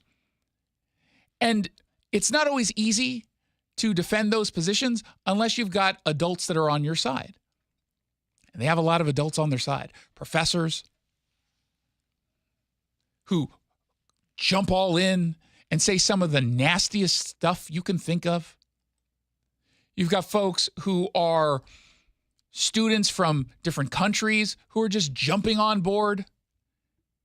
You've got staff members at the administration level who will do what they can to cover this all up. There's a professor by the name of Joseph Massad. I don't like his last name. I'm going to say there's kind of an irony there. There is some irony. It's almost like he's punishing himself. It's spelled differently, at least. It's M-A-S-S-A-D, but it's pronounced Massad. He made some pretty rotten statements in his capacity as a professor at Columbia. And today, it just so happened that the president of Columbia, Minosh Shafiq, I think is her name, was the latest to get in front of the Congress to defend all the anti-Semitism that's been going on college campuses. And I'm sure all of them now who step forward say, oh, God, don't Claudine gay me. Please don't Claudine gay me. Please don't, please don't, please don't. And so they got to be very careful. I don't know if she was all that careful today. But here is Congressman Tim Walberg. He's a Republican from Michigan, asking some basic questions about this particular professor. The day after the October 7th attack, Professor Joseph Massad, and I only single him out amongst numerous others that I could single out, because he particularly is a tenured professor and chairs the School of Arts and Sciences Academic Review Committee. He wrote in an article praising, and I quote him, the innovative Palestinian resistance, end quote, for attacking Israel and glorifying Hamas's slaughter of nearly 1,200 Jews as, and I quote again, awesome, astonishing, astounding, and incredible. Again, kind of on the same page as what the intent was. I think we all know where he stands. And so how does someone like that stay employed? I get the whole everyone is entitled to their opinions. Yeah, but you don't have to hire Nazis, right? You don't have to hire white supremacists. You don't have to keep people whose viewpoints are dangerous. So how is it that he still has a job? Well, don't worry. He was given a stern talking to, and I'm sure he'll never hate Jews again. Do you condemn Professor Massad's statement, and has he faced any consequences for it? Congressman, I do condemn his statement. I am appalled by what he said. Any consequences? He has been spoken to. Spoken and I to? should just, and I think you could. So support of terrorism is acceptable if you're a Columbia professor? Not at all. And I should say, he's been spoken to. I didn't get to fit. I have your answer. No. Yeah, you were a little too honest. You should have just lied. Oh, she does end up lying in the very next clip where she falsely claims that he no longer has a leadership role at Columbia University. Do you stand behind Professor Massad remaining chair of the Academic Review Committee, giving his support for terrorism and harassing Jewish students? Congressman Walberg, I just want to confirm that when faculty behave in any discriminatory fashion at Columbia, you talk to him. Get a mic cover, for God's sake. We take them out of the classroom if necessary. We Is he out of the remove them classroom? from leadership posts if necessary. We allow students to leave those classes if they feel at all uncomfortable. Is he out of the classroom? He is. I believe, to answer your question, he is no longer chair of that committee and does not have a leadership role. I love the idea that the student who's Jewish has to leave the class because of the anti-Semitic statements made by the professor. I just love that whole concept. If you don't like the wholesale slaughter of Jews, you can just get up and leave. I mean, look, we don't all have to be on the same page here. We can have a difference of opinion. You support Jews living, and I support them being genocided, okay? It's just a difference of opinion. And if you don't like it, you could leave. Or I could kill you, because I guess that's kind of what we want anyway. Let's try and meet in the middle, you know? How do you meet in the middle? Some of them you kill? Like half of them? Now, what she just said there is not true, as Congresswoman Elise Stefanik pointed out. But Massad is still, in fact, listed on the Columbia website as chair of the Academic Review Committee. Are you aware of that? I would need to check that. I don't want to it's misstate. the website's right I don't want to here. misstate because So he hasn't been removed as chair. I would like to. Do you have confirm my that commitment to you. he'll be removed as chair today? I have my commitment that I will come back to you and give you the facts. So he first. hasn't been removed. So you said in front of Congress under oath No, I said I am not sure. he I was need to check. removed. I need to check. Here's the website. Oh, well, it could be an AI deepfake. No, it's not. We know exactly what he's still doing there. We really do. Now I'm just looking to see if there's been any update. No update yet. I'm sure they've taken him off the website, but that's about it. This is so disturbing. And, it's sort of, I'm concerned that it's at a point where, because this is happening so often, these kinds of hearings, that they sort of get lost. It's kind of just noise in the background. It's like, oh, another college president defending anti-Semitism, showing how feckless they are. Did we do this story yesterday? Did we do it last week? I fear that that's going to start, if it hasn't already started. I think that that's going to happen. And, kind of seems like an important issue, especially if you're a parent. You don't have to be Jewish, but a parent of a college-age student who's going to go to one of these universities. My God. 1-800-465-8770 for your text messages. You're listening to The Jason Rantz Show. Wake up, lazy. Get up at 6 a.m. and join us and learn whether or not a well-trained crew of thieves is taking down legal pot grows in the South Sound. Thursday morning on The Brian Suit Show. Mitch here at Leathers, Washington's most eclectic home furnishings resource. There's a lot of chaos in the world, so take a break from social media and self-serving politicians. At Leathers in Issaquah, our design professionals will guide you to a happy place by elevating your home environment. More than leather, choose from the latest fabrics and solid wood, something for every room in your home. Our guaranteed low prices, quality, and service will lower your blood pressure and be kind to your wallet. So check the chaos at the door and come experience a Zen moment at Leathers in Issaquah. Tired of a boring backyard? Want to impress your neighbors and friends with a stunning outdoor space? State Roofing has just what you need. Hi, I'm Sam Thomason, owner of State Roofing. Our expert team at State Roofing can help you create the perfect deck. From custom designs to flawless installation, we'll make sure your deck is the envy of the neighborhood. So why settle for a boring backyard when you can have the best? Contact us now to get started. Call State Roofing at 866-ROOF-ROOF or visit stateroofing.com. Hey, it's Jason Rantz here for Eastside Weight Loss Clinic. The weather is starting to turn, starting to get warmer just a little bit. And before you know it, it's actually going to be pretty warm and then very warm. And you're going to want to spend more time outdoors and be more active. And you want to make sure that your energy level is where it needs to be. You want to make sure your body is where it needs to be, which is why you should go to eastsideweightlossclinic.com. The secret to their success, probably the fact that it's so incredibly easy to follow. It's convenient. You do it all remotely. You never have to go into their offices in Kirkland unless you want to, but you don't have to ever. Go to eastsideweightlossclinic.com to start that journey or give them a call. You can get a 15-minute, no-obligation phone consultation, 425-403-7670,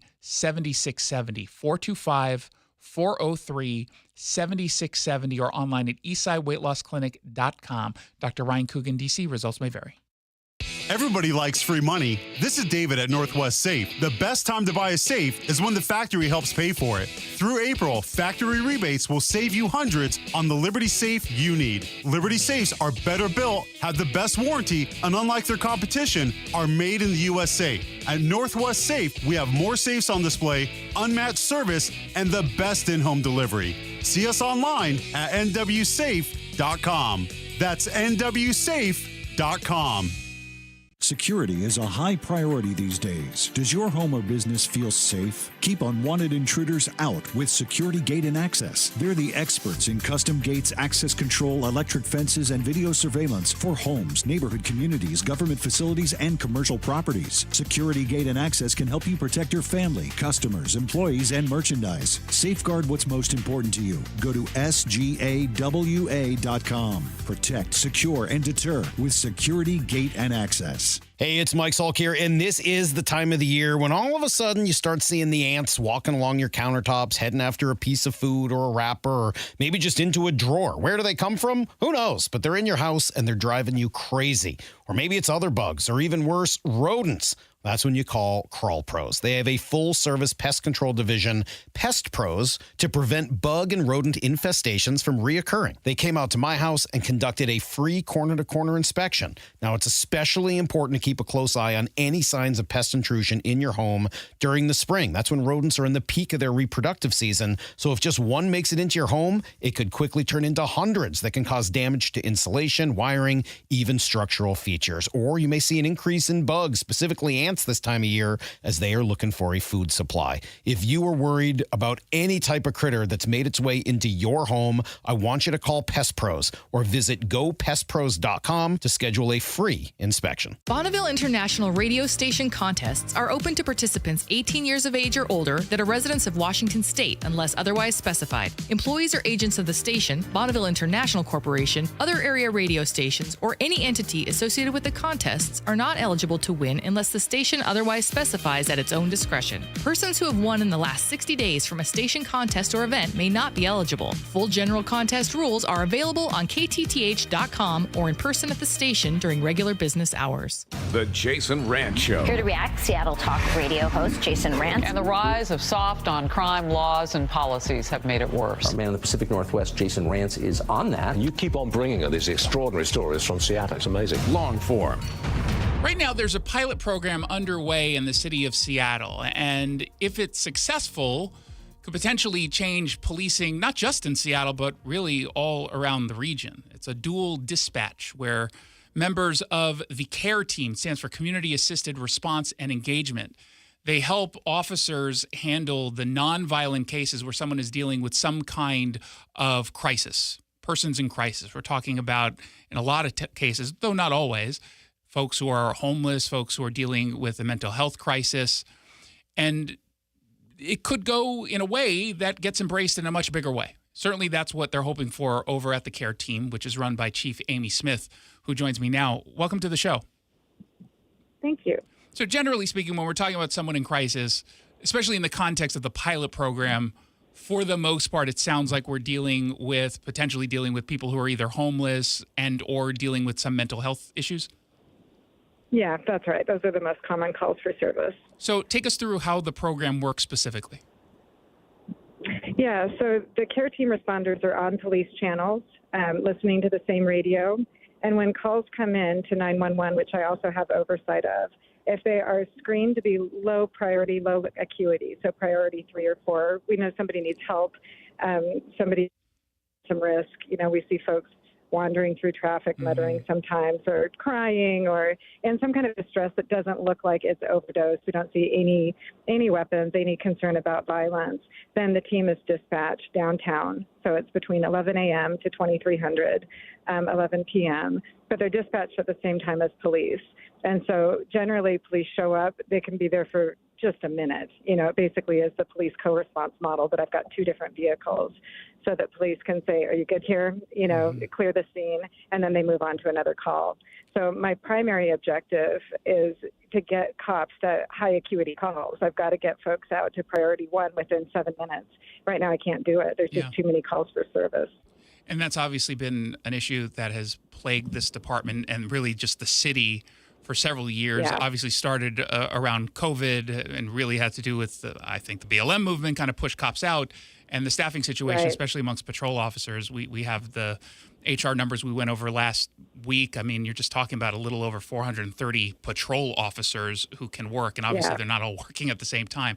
So I had the opportunity to do a ride-along with the care team a few weeks back just to see generally how it worked. And one thing that seems to be clear, and it's a potential issue certainly in the short term, is an officer, it sounds like, has to ask for a care team member to come out to a call, correct?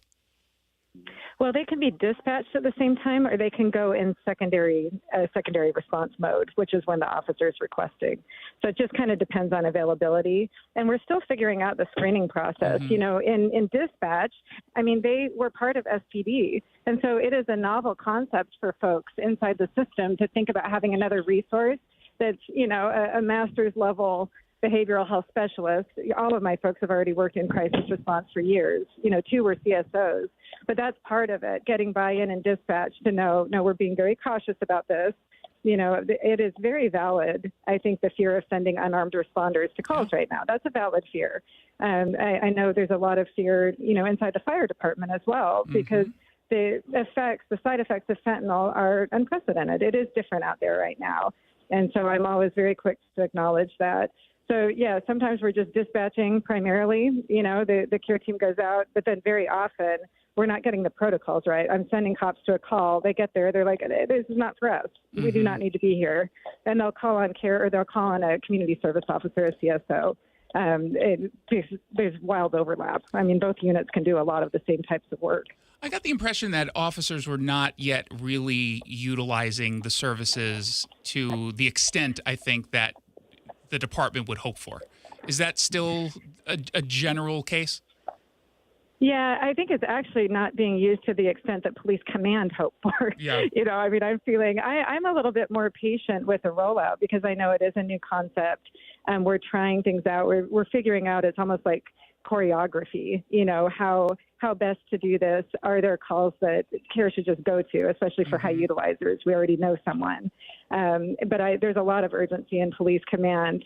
I hear Chief Diaz, Chief Barden, Chief Maxey, lots of people saying, you need to use this resource. It's here now. They're good. They know what they're doing. Use it. And we're also working to make sure that we articulate the role of the community service officers and just other resources we have in the system. I'm talking a lot to people who are in outreach work, who are in diversion, to figure out, can I have lots of different co-response type models? Can I just contract with different teams who have different types of specialization, either go out with officers or with the care team? It does seem, though, that officers, especially the ones I talk to, seem reluctant to call care over. And I think, in a lot of ways, it's the same general concern that anyone might have of sending someone who's unarmed to a potentially volatile situation. Yeah. Even when you've got a general sense that things are not going to get violent, there's no guarantee of that. Yeah, that's right. And it's interesting because I get often I don't hear that resistance, but because people aren't going to say it to me. Yeah, they won't tell you. Really, they'll tell me. Yeah, when officers are seeking me out. Yeah, exactly. And I totally accept that. So it's been fun to get around to roll calls, and I'm always level setting that I understand how my department was organized. I understand that this pilot was framed to be antagonistic toward cops. I just got here a year ago. I do not see it that way at all.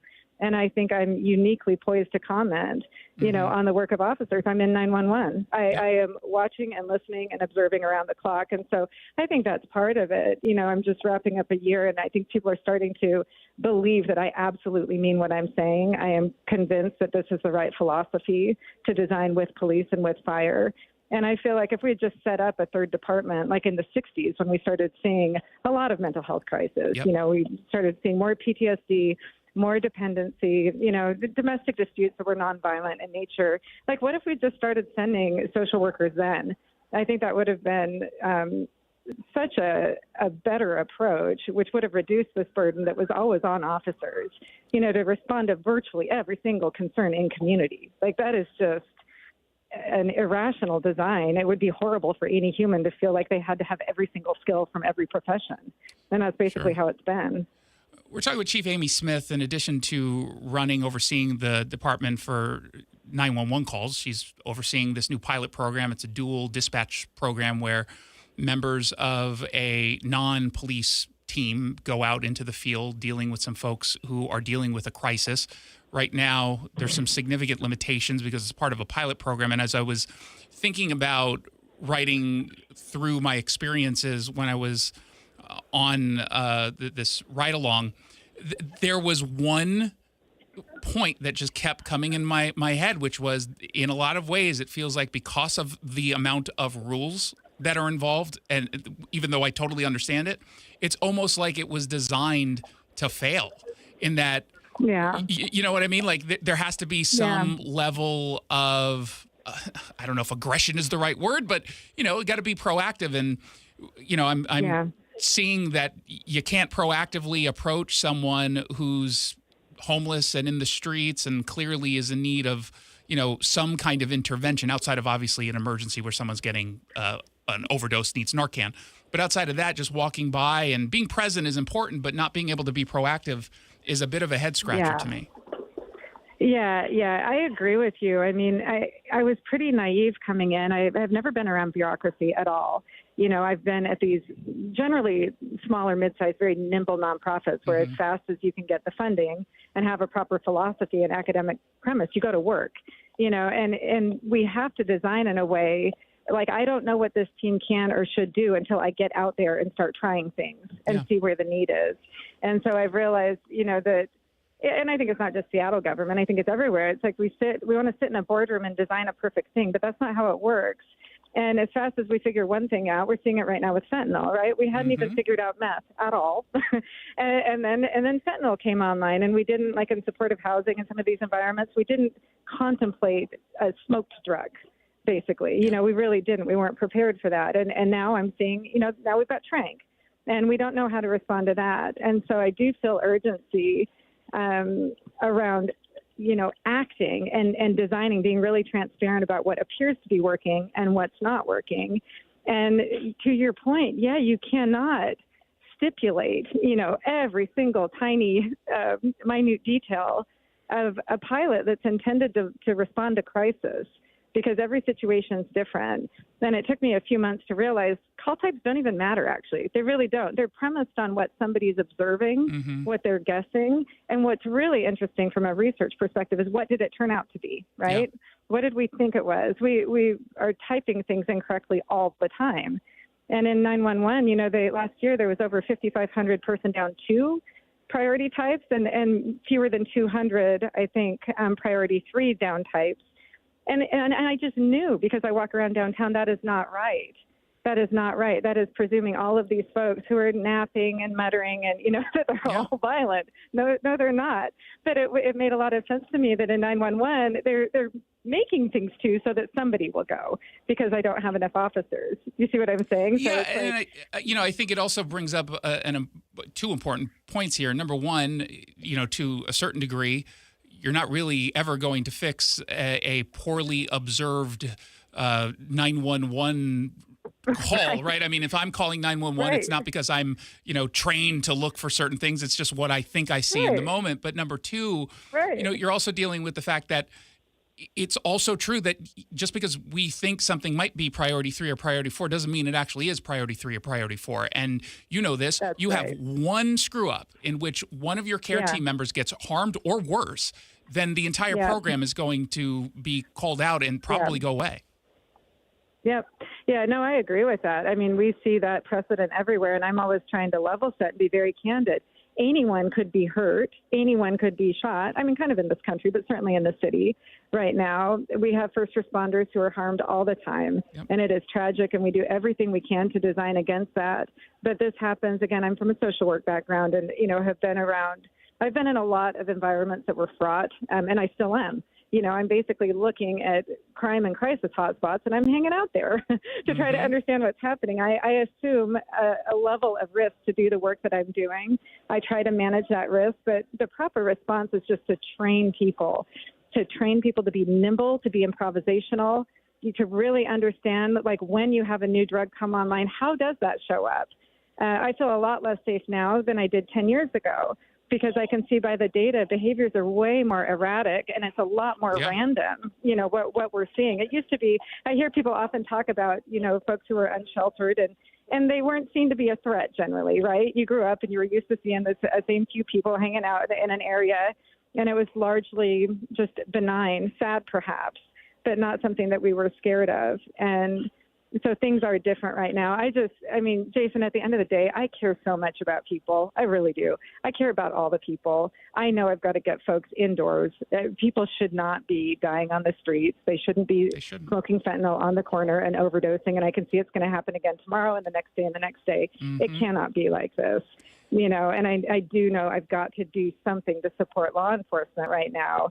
I liked when you published those patrol numbers, because I knew that. Yep. But I don't think people understand what we've actually done. And when I am sitting in 911, the scarcity, just seeing it on the monitor, it's really upsetting, really problematic. Last question for you, and maybe this is a little in the weeds, so don't give me an in the weeds answer, because otherwise people will tune out. But do you think that if the 911 call center was not removed from SPD, this would go a little bit differently in at least being accepted by cops? Because you are now a third party, essentially, and it was kind of removed in a very political way. I think there's no doubt about that. It was very clearly politically motivated. And so, you might just not be seen as part of the team. And whether or not that's fair, it doesn't really matter if that's the perception. So what do you think the roles would look like? We have about a minute left. If you were back in with SPD, under SPD leadership. Yeah, I think in the short run, it would have been easier. There's no question. I think in the long run, I am so useful to SPD. I think a defier too, because I am outside the system, commenting objectively, empirically on the system and what's needed. And I think having that voice impartially, and objectively, just talking about the problems and potential solutions, it's really powerful. That's been one of the most meaningful parts of last year, was being able to go to roll calls to say, I acknowledge this, I see this. And also the community does too. I'm in tons of community meetings, surfacing what it is that we're actually seeing, whether it's about, fentanyl, or it's about housing, or people don't understand, being arrested, that doesn't mean being booked, right? Correct. And outpatient treatment won't work for this thing. And, juveniles, nope, you have to be caught with a firearm 5 times.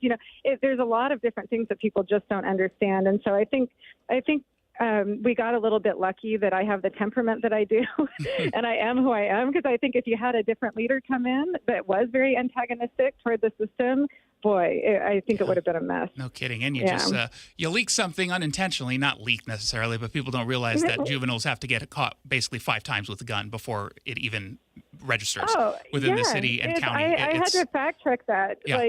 I could not believe that. And that's, again, at a state level, that needs to change. But wow. Yeah, you could do a story about that for sure. Oh, yes. Believe me, that story is in my draft box right now. We've been talking with Chief Amy Smith. Thank you so much for coming on. I really appreciate it. And obviously, we're going to be keeping an eye on this and see how it develops over the next several months. Yeah, thanks for the good questions and interest.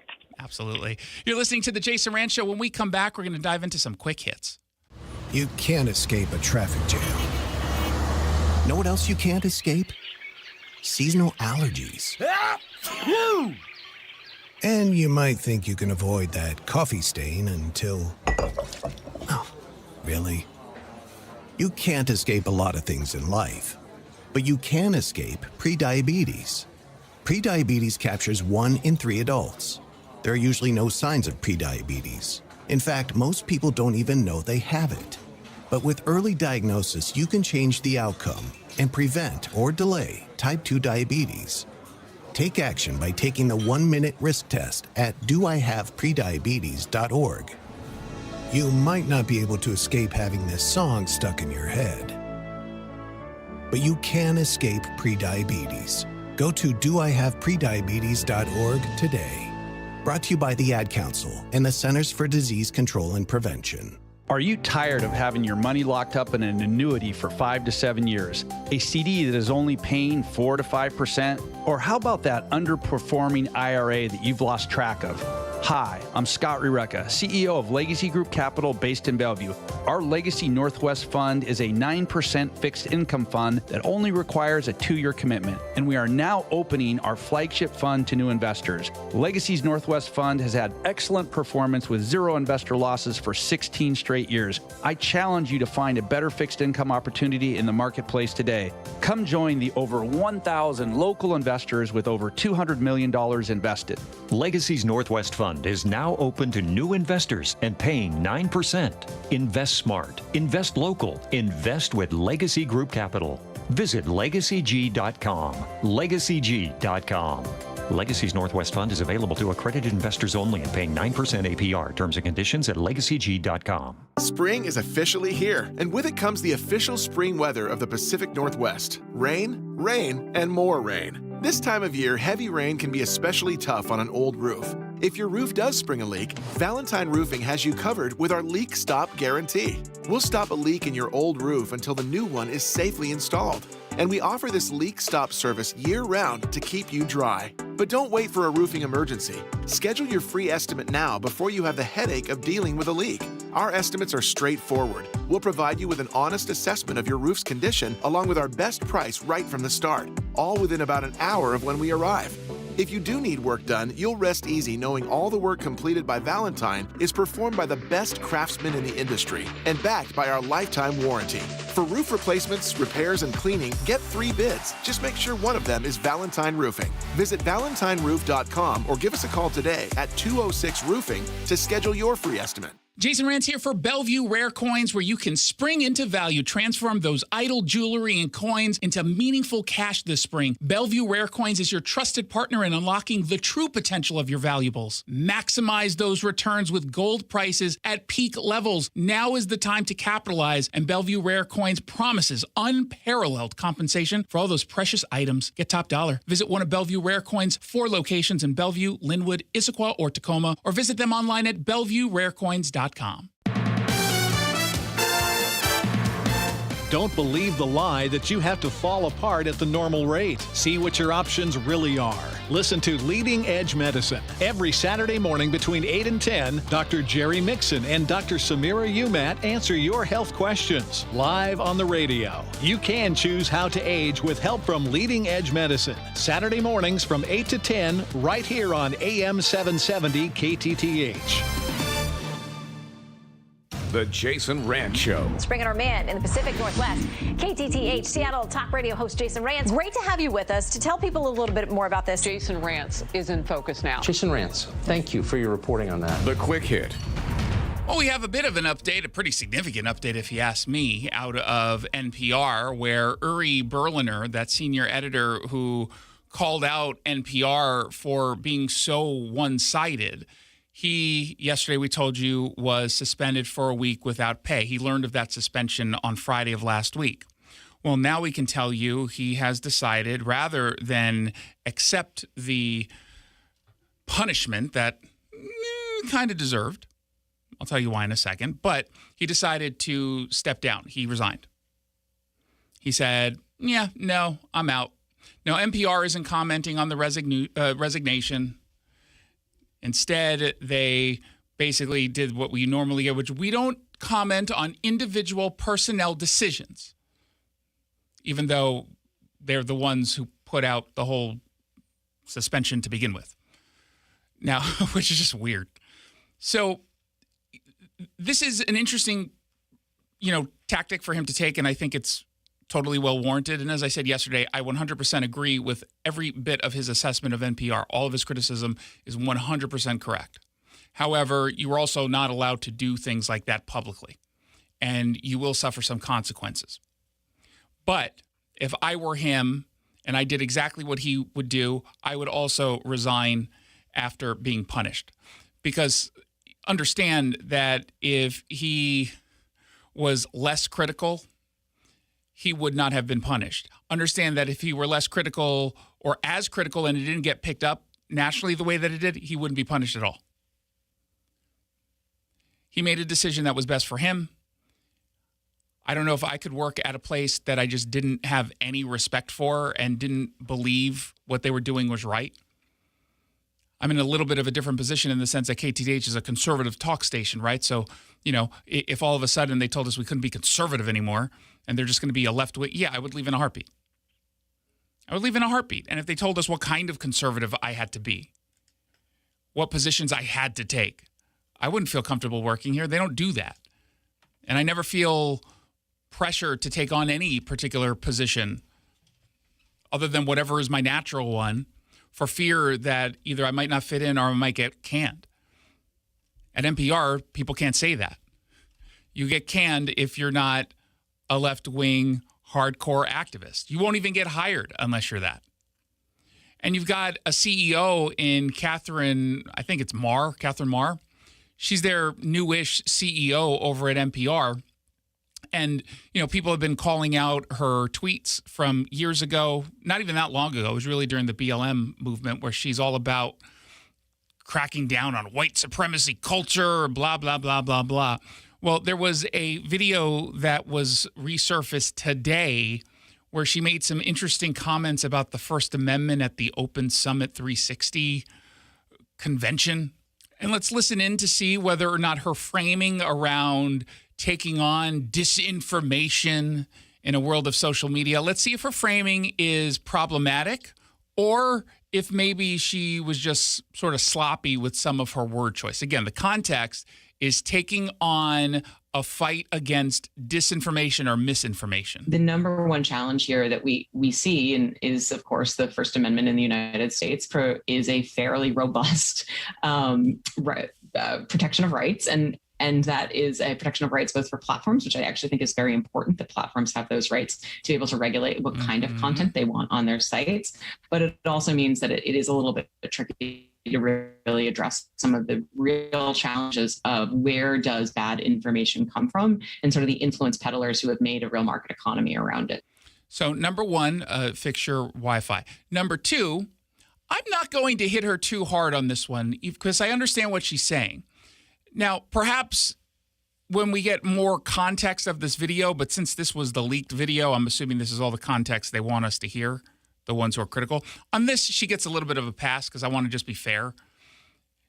I maybe wouldn't frame it using the same language because it could sound as if she is saying the First Amendment is a problem in a general sense. But I think what she means is that because we have First Amendment rights, it's more difficult to find or limit misinformation and disinformation. And look, at the end of the day, I would like to limit misinformation or disinformation. That doesn't mean you're anti-First Amendment. How you go about limiting or trying to prevent the mis or disinformation, or even how you define misinformation or disinformation, that could make you an enemy of the First Amendment. Maybe. Again, it all depends on the particular. So look at me. I'm being very nice to her, even though I find her to be a lunatic based on a lot of her tweets. I don't think this one is a big to-do. Now, it's still being released in the context of what I think are pretty bad optics for NPR. And the Uri Berliner decision just makes it seem like NPR is even more intolerant than a lot of folks on the right already knew it to be. The question is, do folks on the left or people who are more moderate, Do they look at NPR the exact same way? Because the only reason why that would matter to me is that then we can maybe get enough support to pull government funding for NPR, which it should not, even if it was a hardcore conservative outlet, they should not be getting government funds. But you got to convince enough members of Congress to take on that position, and Democrats just as a whole aren't going to want to do that because they benefit from NPR. But you've got just enough moderate Democrats who could probably be convinced to go with Republicans on this. I don't know if this is going to, this video is for certain not going to do it, but we'll see what else ends up happening over the coming days, because I feel like there's going to be much more to the turmoil over the partisanship over at NPR. But we'll find out. You're listening to The Jason Rantz Show.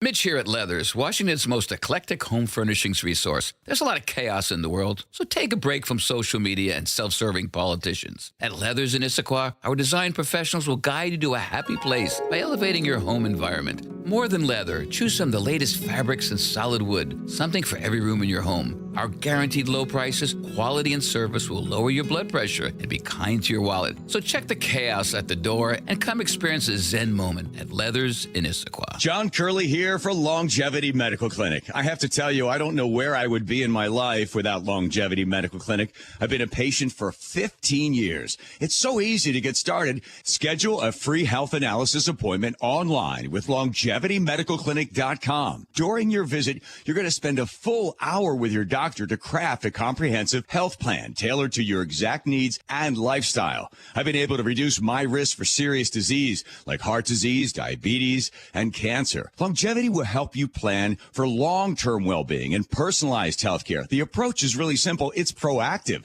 It focuses on prevention, going beyond the traditional model of just merely managing your symptoms and treating conditions as they arise. Let's face it, just because you're getting older, we're all getting older, it doesn't mean you have to fall apart. Get started with your free health analysis at Longevity Medical Clinic. That's LongevityMedicalClinic.com. Again, that's LongevityMedicalClinic.com. Everybody likes free money. This is David at Northwest Safe. The best time to buy a safe is when the factory helps pay for it. Through April, factory rebates will save you hundreds on the Liberty safe you need. Liberty safes are better built, have the best warranty, and unlike their competition, are made in the USA. At Northwest Safe, we have more safes on display, unmatched service, and the best in-home delivery. See us online at nwsafe.com. That's nwsafe.com. This is Seattle's home for conservative thought. AM 770 KTTH. Streaming live on the KTTH smartphone app. Join Drs. Kopstein and King from K2 Vision RLE to learn about refractive lens exchange at their free K2 Vision RLE live webinar Thursday, April 25th. Why is K2 Vision RLE a permanent solution to glasses, contacts, and readers? How is it that you'll never develop a cataract after K2 Vision RLE? And how is RLE different from LASIK? We'll answer these questions and more at our upcoming K2 Vision free live webinar. Andy, what are some of the other questions you hear? How long is the procedure and recovery? Or who's a good candidate for RLE? And we'll also answer, how much does RLE cost? Is there financing available? Does insurance pay for RLE? Find out how K2 Vision RLE is the permanent solution to glasses, contacts, and readers. And cataracts too. Right, no more cataracts. Join the K2 Vision RLE free webinar Thursday, April 25th. Space is limited. Register now at K2VisionRLE.com. K2VisionRLE.com. Don't let a cold, sinus infection, or allergies ruin your day. Breathe easier, sleep better, and feel healthier with Navage. Visit Navage.com, Walmart, Walgreens, or CVS. Your home for conservative thought. 770 KTTH Seattle, 94.5 K233DT East Lake, 94.5 K233BU Seattle. It was over before it started. I'm Lisa Lacera, Fox News. The impeachment trial of Homeland Security Secretary Alejandro Mayorkas didn't get off the ground after senators voted that the two articles of impeachment against him were unconstitutional. We're supposed to have debates on the issues, not impeachments on the issues. We are not supposed to say that when you disagree with someone on policy, then that's suddenly a high crime and misdemeanor. Senate Majority Leader Chuck Schumer. This is a day that's not a proud day in the history of the Senate. Republican leader Mitch McConnell. House Republicans impeach Mayorkas because they're not happy with his handling of the southern border. Hawaii's Attorney General releases his findings from the first phase of an independent investigation into the wildfires that consumed Maui last year. Dr. Steve Kerber of the Fire Safety Research Institute says the wildfires spread by 3 mechanisms, including embers. Particles break off of the burning object, are able to be carried by the wind, and then deposit somewhere else and possibly ignite what we call a spot fire. Also, direct contact and radiation jumping from object to object. Hawaii Attorney General Ann Lopez. The underlying foundation of this report is not to place blame on anybody. This is about never letting this happen again. The findings focus on how the 4 fires progressed. Phase 2, focusing on how state and county government functioned prior to and during the fire, is set to release by fall. Fox's Kristen Goodwin. Attorneys for former President Trump claim they tried serving a subpoena on adult film star Stormy Daniels as she arrived for a screening of her documentary at a bar in Brooklyn last month. But they say she refused to take it. Manhattan District Attorney Alvin Bragg accuses Trump of using business funds to pay off Daniels so she would not go public. She claims that they had an affair, which Trump denies. America is listening to Fox News.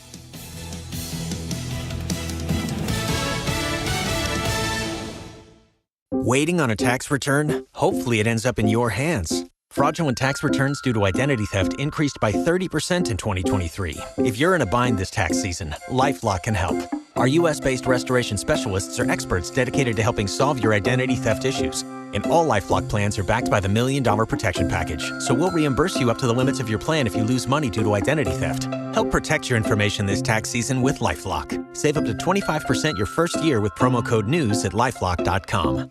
Do you find yourself stuck in a timeshare? Get the real facts about the timeshare industry and your options for cancellation. Chuck McDowell, founder of Wesley Financial Group, has put together a free information guide that reveals the secrets the timeshare industry doesn't want you to know, including the 5 ways to get rid of your timeshare. Call now and get this timeshare information guide absolutely free. Call 800-919-3200. That's 800-919-3200.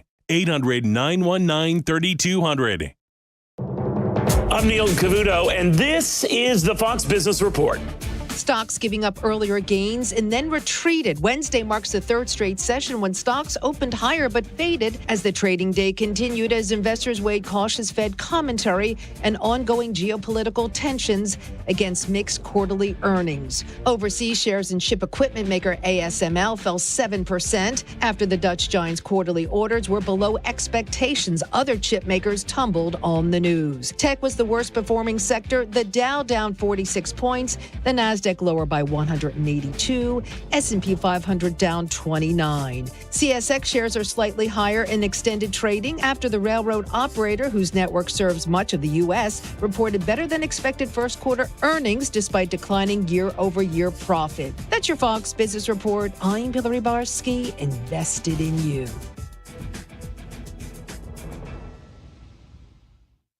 Hi, I'm Ron Kraszewski, Chairman and CEO of Stifel. Financial advisors, let's face it, if you're not growing your practice, you're losing market share. Stifel is a growing, entrepreneurial, advisor-centric firm built for successful advisors like you. There's a reason why 148 financial advisors joined Stifel last year. Come join us and find out why Stifel is the firm where success meets success. Visit www.choosestifel.com. Stifel Nicholas and Company Incorporated, member SI. The Brian Suits Show. Dan Newhouse, congressman from Washington's storied 4th District, called in talking about the federal government's plan to reintroduce grizzly bears in the Cascades. This administration has heard from the people of north central Washington loud and clear. They don't want grizzly bears introduced into their region. I think that Washington, D.C. should listen to the people who will be most impacted by this decision. Weekday mornings, 6 to 9 on KTTH. Oh, Jesus.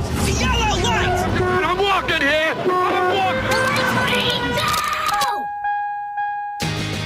Good afternoon and welcome to the Jason Rantz Show on AM 770 KTTH, streaming on the KTTH smartphone app.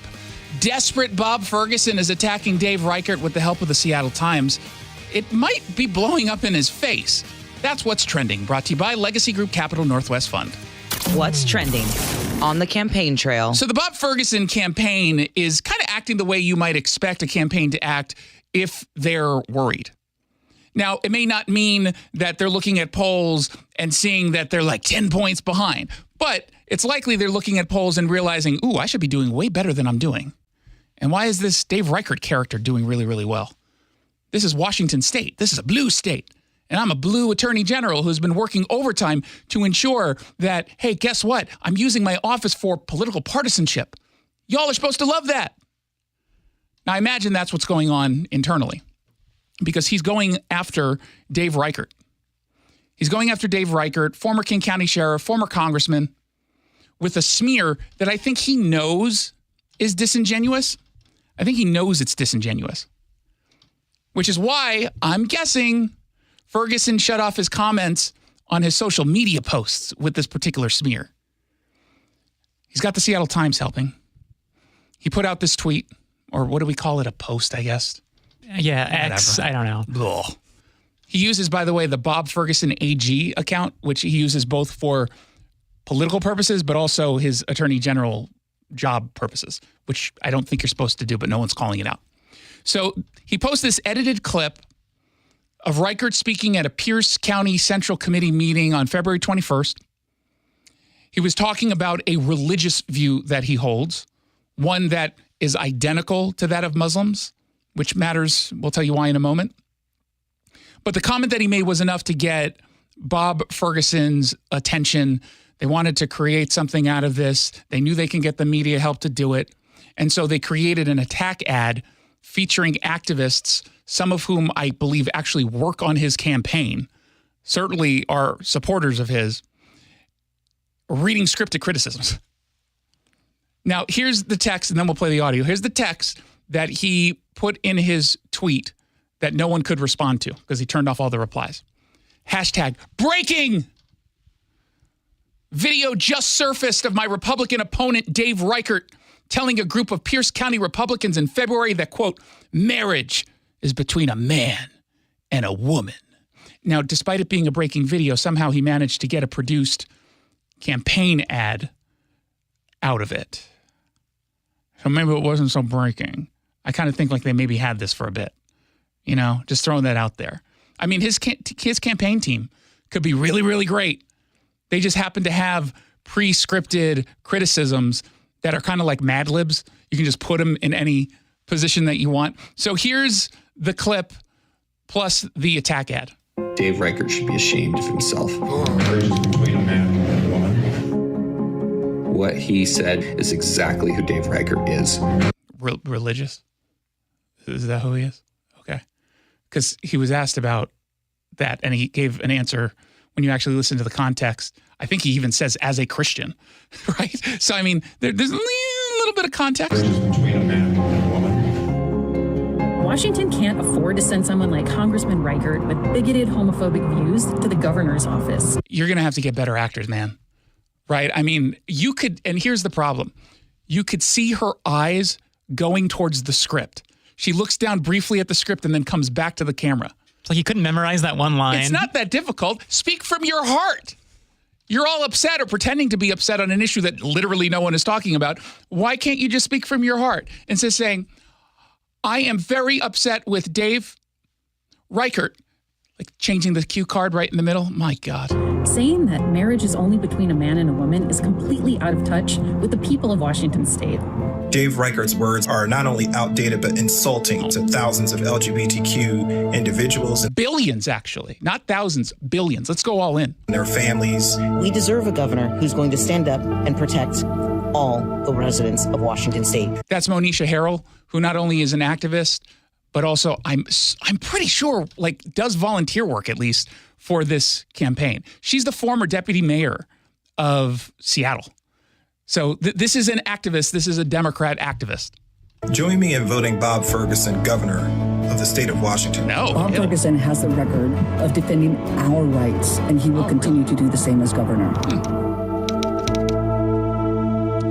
Didn't you like how they changed the music at the end to more uplifting? It got all sunny and happy when they mentioned his name. It was all like, first it started like, da-da-da-da-da, and then it was like, da-da-da-da-da. It's like, okay, you really changed my mind. Thank you so much.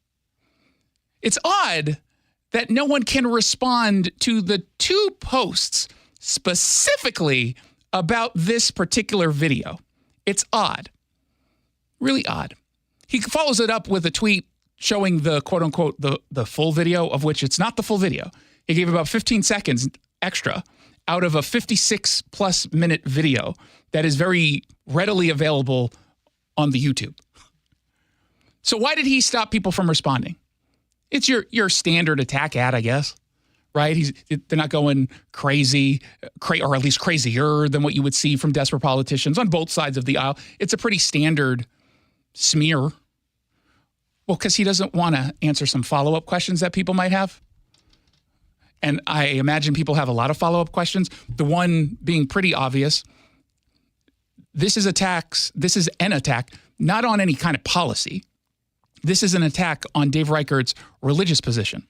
So a similar question that probably a bunch of people will ask, maybe in slightly different ways, would be, hey, don't devout Muslims have that exact same position? You're offended when Dave Reichert, Christian, says it. Would you be offended when insert random Muslim person says it? Would you be upset about that? What's your take there? Now, he's not going to have an answer for that. He doesn't want to have an answer for that. He doesn't want to say anything.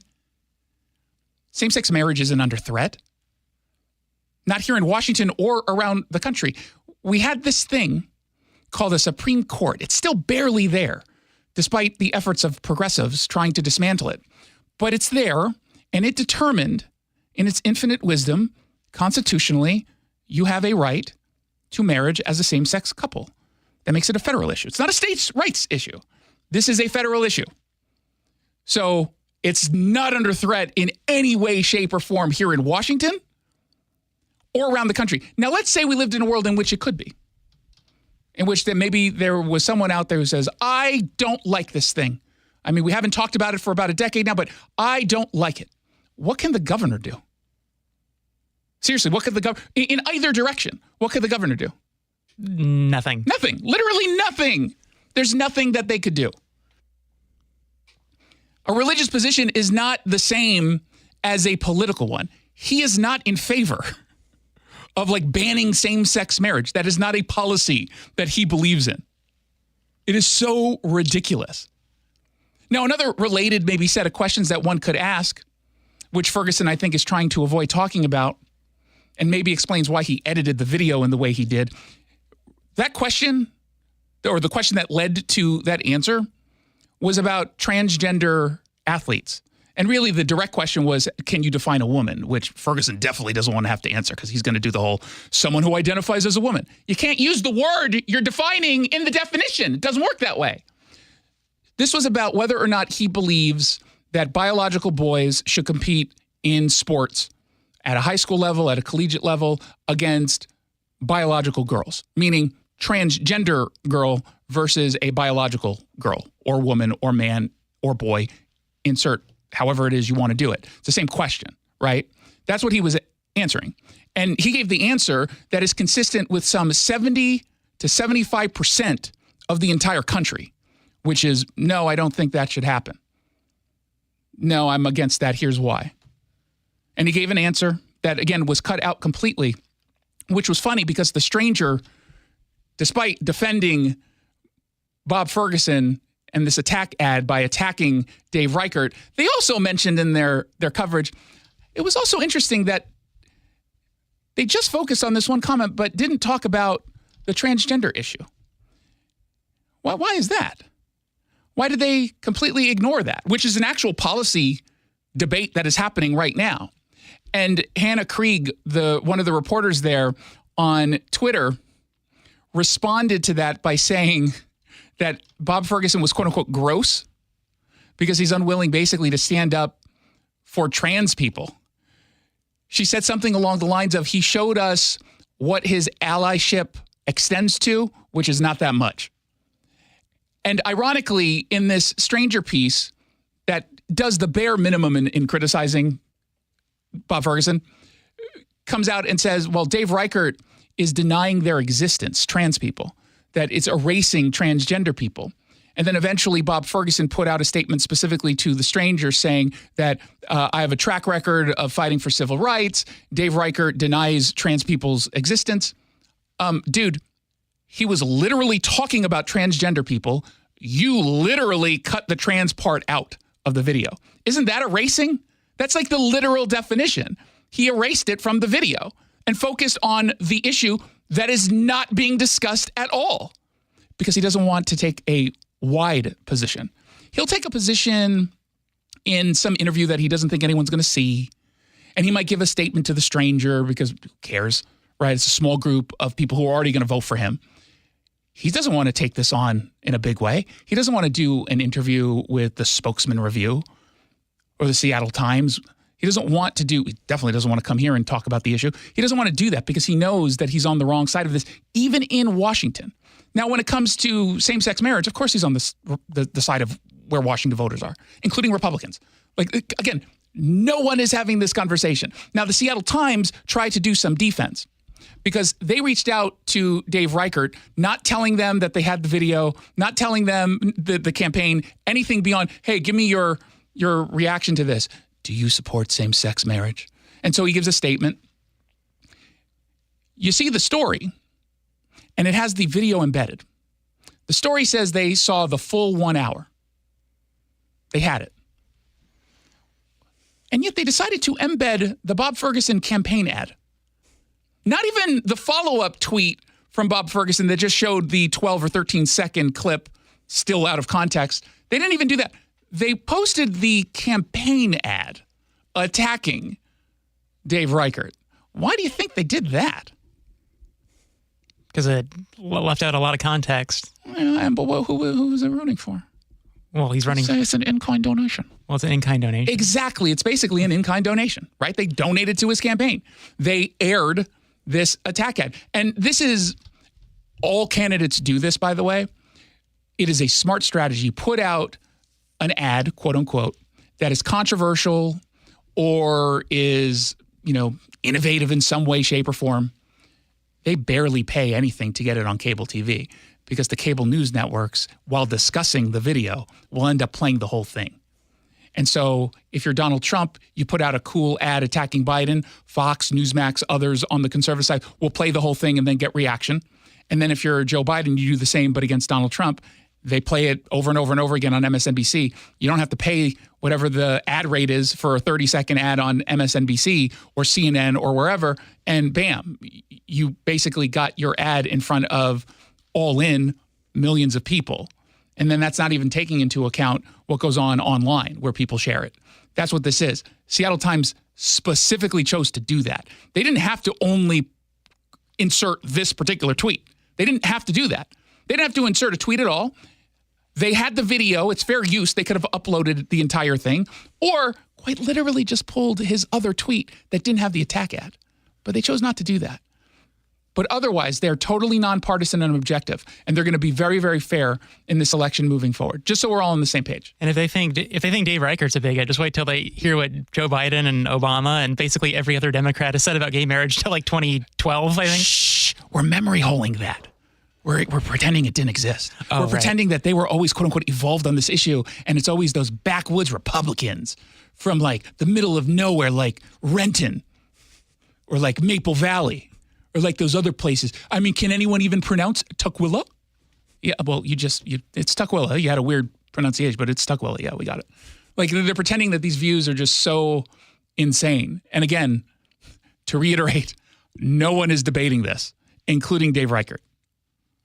But shows that he's a bigot.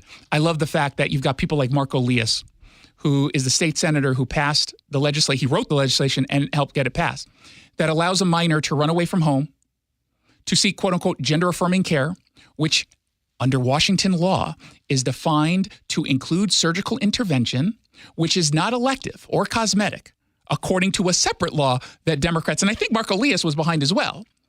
You can run away from home for the non-elective gender-affirming care without parental consent and with the state barred from telling the parent where their kid is.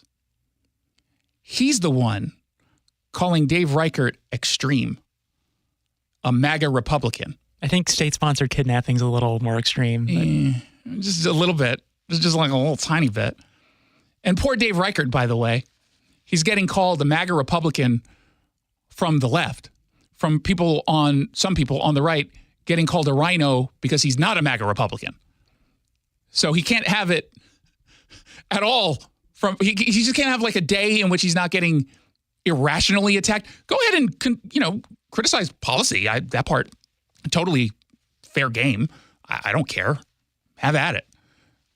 But it's just kind of odd that he's now being labeled an extremist, which weirdly might end up helping him with some of the Republicans who are deciding between Semi Bird and him, right? I mean, it's just kind of weird how those dynamics work. Speaking of which, let's talk about something weird and political and dynamic or something. Push the button. What's trending? Legal. State Representative Jacqueline Maycomber, she's the Republican from Republic.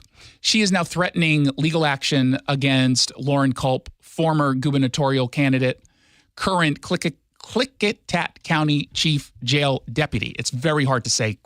I always struggle with that one. I can never say I can say literally any other one. Ponderay, which is the most difficult one just from a spelling perspective. I can't say this one. So he just got a cease and desist letter from Maycomber's attorney based upon what they're calling a barrage of social media posts that I would call simply unhinged. And not merely unhinged, but just false. Like he's posting things that have been manipulated, presenting them as truth, according to Maycomber. Now, in a statement, it says, Lauren Culp has obsessed over my candidacy for Congress. She's running on the East Side to replace Kathy McMorris Rodgers. He knowingly promoted false deepfake tweets. He pretends to defend election integrity, but knowingly promotes material designed to influence the election for another candidate. He needs to issue a retraction on the electronic impersonation deepfake tweets. If he fails to do so, we will take legal action. Now, they're saying not just acknowledge that it's not true, but remove all posts that include or reference deep fake posts on either Facebook or X. Make sure first, the biggest thing I think is to clarify that these are not true, that these are in fact, I don't know if we call them deep fakes. It's just Photoshopped. We don't have to call everything deep fake or AI. It's Photoshop. But make sure that you're out there actually correcting the record. And if you don't, they're going to sue. Now, I haven't seen him do that, but I did see him respond, mean tweets, bring on the lawyers. I was contacted by 2 different reporters asking if I wanted to comment on the rhino Jacqueline Maycomber hiring a lawyer to sue me over some retweet I did last month. They said I was served some papers, which I haven't been. When and if I get served legal papers, you will hear about it. Guaranteed. What a joke. His tweets are insane. He's become unhinged. People who follow him and take his lead on anything, you are falling for an angry man who is upset that he no longer gets attention. He felt it. He convinced himself he could win as governor. We were fair to him. We promoted him. All Republican media did that, even though we knew he wasn't going to win. But I don't like to just, completely throw in the towel. Right. I mean, just not from the beginning, just kill any chances. I don't want to do that. I want to encourage people to vote at the end of the day. I'll be honest. I mean, I never said it was going to be easy for Lauren Culp, but I was putting him on the air as much as possible, trying to get some support. He lost. He refused to accept that he lost. Then he kind of accepted he lost, but then decided to just go all in on what I think is a grift on the right. Look, if you liked his policies, I like some of his policies. There's no doubt. I mean, I agreed more with him than I would any Democrat. But now he's just actively going after Republicans because he just doesn't like them for some reason. And he doesn't really have legitimate reasons. This idea that someone doesn't vote the way you want them to vote 100% of the time. Yeah, get in line for all the Republicans, then you're going to call out. And all the Democrats on their end are going to get called. That's how it works. This whole, you're a rhino. Why? Because her, I think, brother-in-law had something to do with you losing your job at the chief of police of Republic. Because I think that's really what this is about. That's what it seems like. It seems personal with Maycomber. I get it. You don't like her. I don't know who you're rooting for in that particular congressional race. I like everyone. Baumgartner's running, friend of the show, just like Maycumber. We're not getting involved in endorsements or anything. I get that he likes Semi Bird over Dave Reichert. Okay, you can like Semi Bird over Dave Reichert. I don't care which decision you make. I just want you to make a smart decision as you define what a smart decision is. Just don't fall for this nonsense. And if I'm Semi Bird, my God, am I getting in Lauren Culp's ear and say, stop it, man, stop it. You're making me look even worse here. You're making me look bad. Stop it. And then send him a cease and desist letter. Stop supporting me. 1-800-46. Other than that, everyone's great. I love everyone. I think all the tweets are appropriate, but also not appropriate at the same time. And I both support legal action while also saying I don't support. You're sending mixed signals, Jason. I don't know what you're talking about. Vote for Semi and Dave. Or neither. Or both at the same time. Or one. I don't care. 1-800-465-8770 for your text messages. You are listening to The Jason Rantz Show. Wake up, lazy. Get up at 6 a.m. and join us and learn whether or not a well-trained crew of thieves is taking down legal pot grows in the South Sound. Thursday morning on The Brian Suit Show. Are you stressing about your IRS tax problems? Have you received notices from the IRS threatening to garnish your wages, levy your bank accounts, or seize your property? You need an ally. Allies Tax Relief has tax attorneys and enrolled agents that are ready to fight for you. They have saved millions for taxpayers just like you. Allies Tax Relief can help put a stop to IRS collections and, most importantly, negotiate your tax debt. Here's Brenda, a happy client of Allies Tax Relief. I owed the IRS around $57,000, and they're about to start garnishing my paychecks. I heard a commercial on the radio about Allies Tax Relief, so I thought I'd give them a call. After a day, they were able to at least stop the garnishments, and after a few months of negotiations, I walked away owing the IRS only $301. If you owe the IRS, call Allies Tax Relief right now for your free consultation. Call 800-230-5174. 800-230-5174. That's 800-230-5174. John Curley here for Longevity Medical Clinic. I have to tell you, I don't know where I would be in my life without Longevity Medical Clinic. I've been a patient for 15 years. It's so easy to get started. Schedule a free health analysis appointment online with LongevityMedicalClinic.com. During your visit, you're going to spend a full hour with your doctor to craft a comprehensive health plan tailored to your exact needs and lifestyle. I've been able to reduce my risk for serious disease like heart disease, diabetes, and cancer. Longevity will help you plan for long-term well-being and personalized healthcare. The approach is really simple. It's proactive. It focuses on prevention, going beyond the traditional model of just merely managing your symptoms and treating conditions as they arise. Let's face it, just because you're getting older, we're all getting older, it doesn't mean you have to fall apart. Get started with your free health analysis at Longevity Medical Clinic. That's LongevityMedicalClinic.com. Again, that's LongevityMedicalClinic.com. You're losing your hair and you want a simple solution that works, and you want the best. Modern technology, top-rated physicians, something that's guaranteed to work. Guys, you need world-class Dr. Perungo and his team at Advanced Hair. Advanced Hair has completely redefined hair restoration, from the experience itself to the unmatched results. Receding hairline, bald spot, thinning hair. Get your hair back with Advanced Hair's simple one-day treatment that begins regrowing your own natural hair the very next day. Advanced Hair has changed tens of thousands of lives, including mine. And get this, they were recently crowned 425 Business of the Year. For your free consultation, call 425-449-8185. 425-449-8185. If you qualify, get $250 off and 250 free hair grafts. 425-449-8185. Refine your hairline with a team that's redefined hair restoration. AdvancedHair.com. Waiting on a tax return? Hopefully it ends up in your hands. Fraudulent tax returns due to identity theft increased by 30% in 2023. If you're in a bind this tax season, LifeLock can help.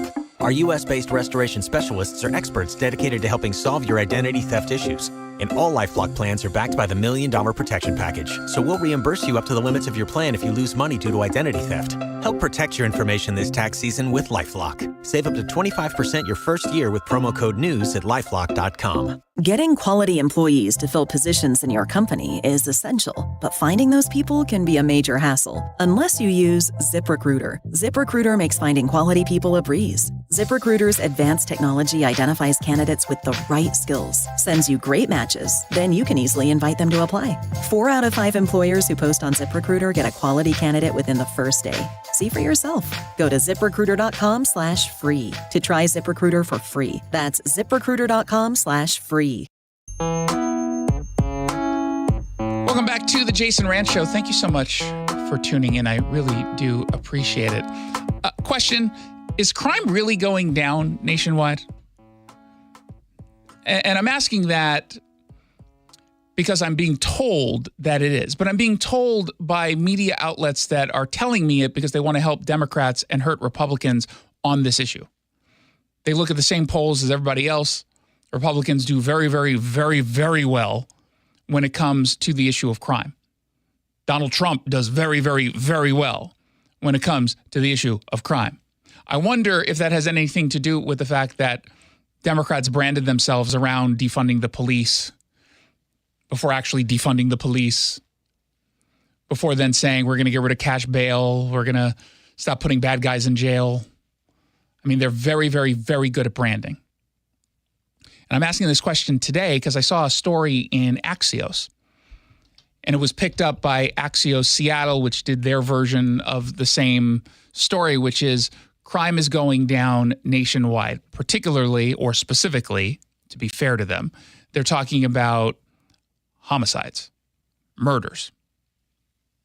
The problem is, and this is almost always the case, the report chooses politics over giving you not even anything that would be considered complex or nuanced, just some context that's incredibly important. And you find out once you take a dive into the numbers that the context hurts Democrats, which is why it's not there.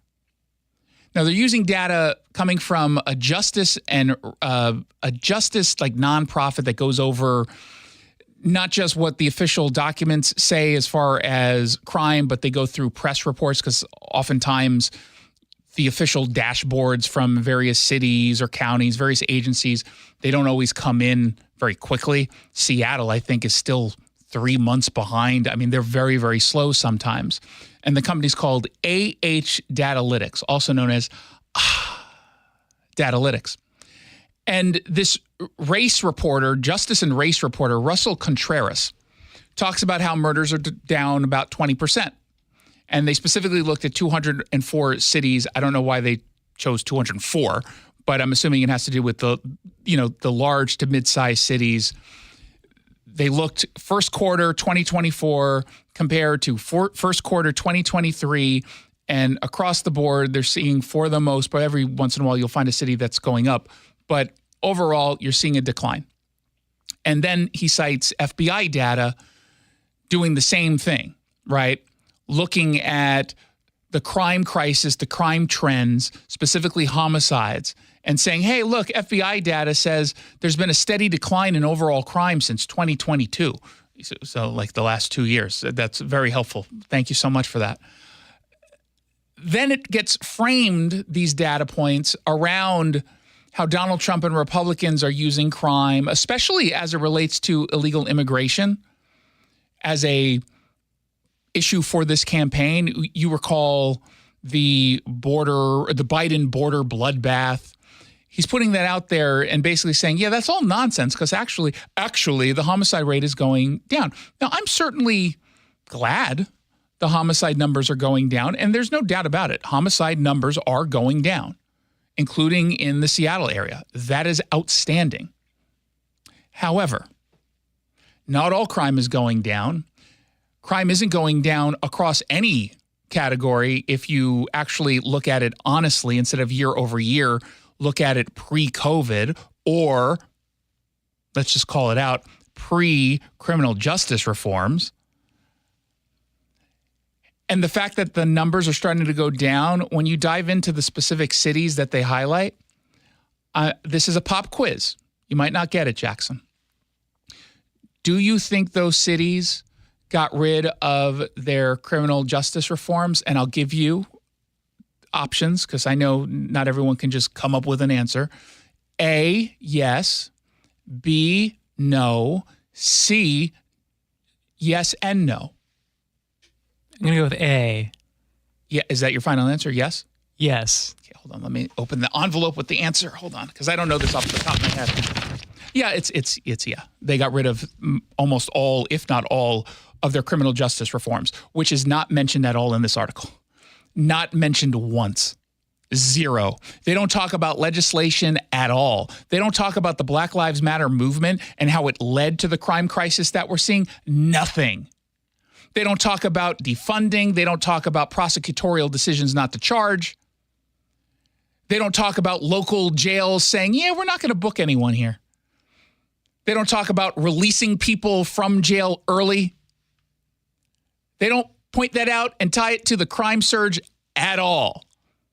They don't talk about how depolicing doesn't actually work. They don't talk about the staffing crisis at the time was way worse than it is right now. They don't say that at all. They completely ignore it. And yet, it took me about 3 seconds to look up some of the recent changes in D.C., which has experienced a 25% reduction in homicides. Now, again, there's a caveat to that. 25% based upon where they were last year, which was a 20-year high. So it's kind of hard to hit, unless you're King County dealing with drug overdoses, kind of hard to hit a record high every single year. But that's what they did. That's what they're comparing. And what did the D.C. Council just do not long ago? I think it was October maybe last year. Might have even been a month or two before that. They passed this massive crime bill. And in this bill, they reversed most of the policies that they had previously put in place that led to the crime crisis. They revived from the 1990s an anti-loitering law that allowed them to create these drug-free zones, which meant they were able to go after drug dealers who sometimes, and wait, this might shock you, not only do they carry drugs, but also weapons that they use to intimidate, harm, or kill other people. I know. I was shocked when I learned that too. I thought they'd be, a real stand-up guy, a drug dealer. I thought that too. I thought that they were just, entrepreneurial. Seemed like a straight shooter. Yeah. Seemed really good for a drug dealer.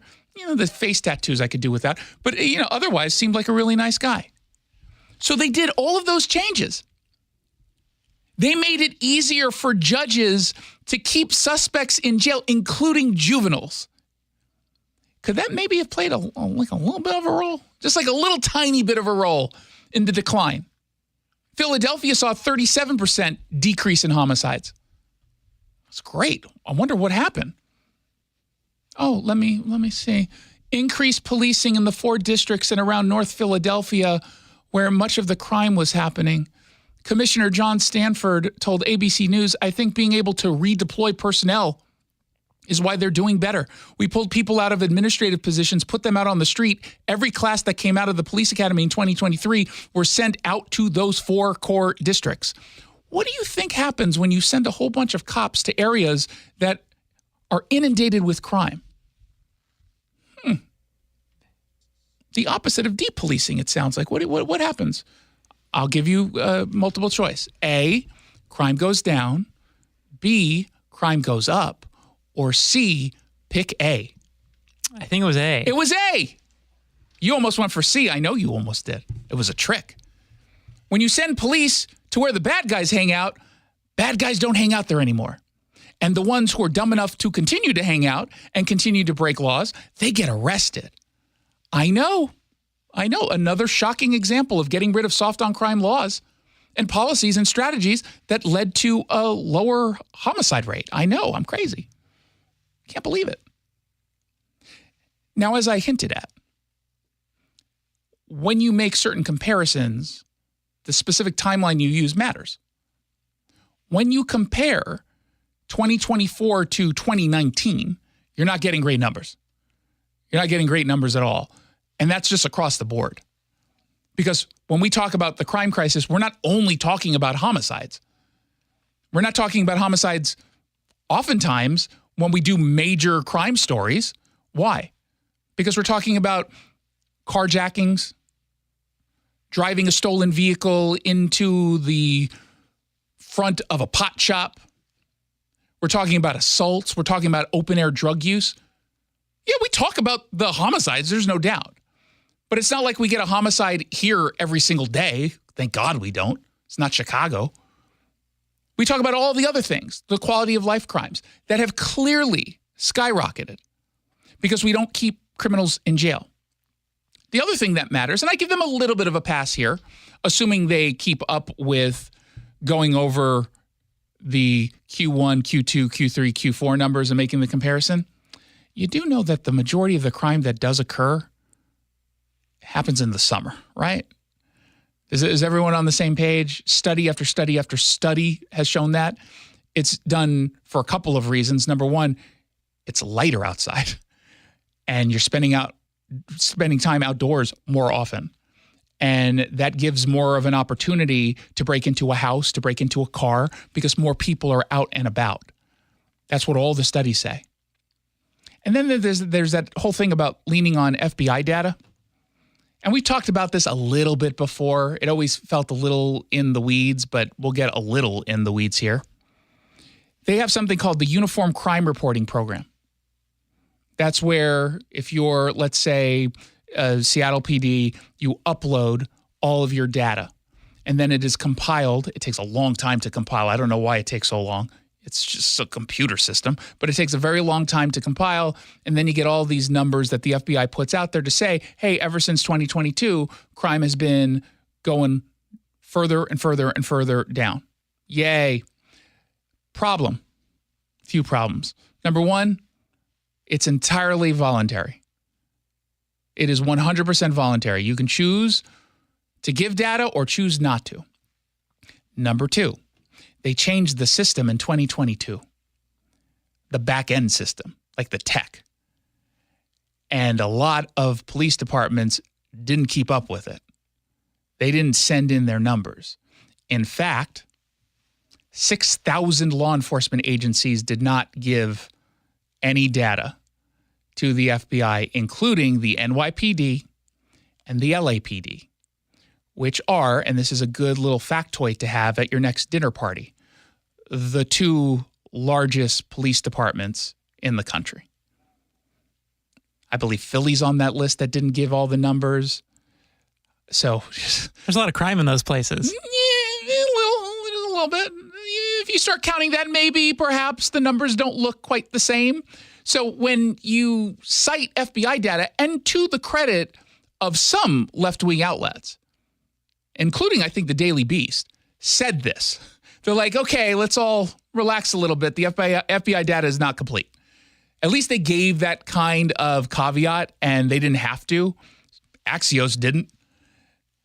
But that kind of matters in all of this, because the entire article from Axios and the way that this data is used is all political. It's all political. And in fairness, Republicans can misuse data just like Democrats. They're not misusing data here, though.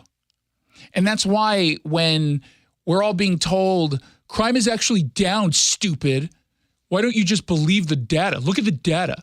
Everyone's like, yeah, no, I don't believe the data because I know crime's not down. There was another armed robbery in my neighborhood earlier this morning. I can't even take my kid to the park because of all the open air drug use. My coworker just had their car broken into. Like, they have all of these stories. They know it's not down. It's just like gaslighting. No, it's down. No, it's not. No, it's not. No, you shouldn't feel that way. Stop. Facts don't care about your feelings. Okay, Ben. Why are you quoting Ben Shapiro? You know he's a conservative, right?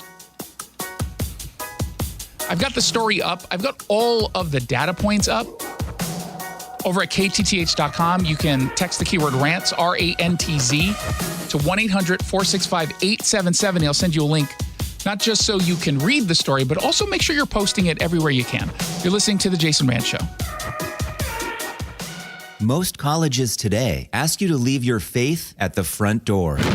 But at Northwest University in Kirkland, Their door is wide open. Listen as NU's provost, Dr. Sarah Drivdahl, describes how their approach to academics encompasses the whole person. Christian higher education has many different purposes, but I would say the most important thing that a university can do is to help students find their call and serve Christ to their fullest potential. And that is something that Northwest University is in the Ivy League at doing, that we are so good at helping students figure out who they are, learn the information they need, become the people they need to be to really advance the kingdom of God. And when I'm in a classroom at Northwest University, we get to talk about not just this topic, but we get to talk about how Christ relates to that topic. We get to teach the whole person. NU's application deadline for fall classes has been extended to June 1st. A Christ-centered college experience is still possible, and generous scholarships are still available. Apply today at northwestu.edu.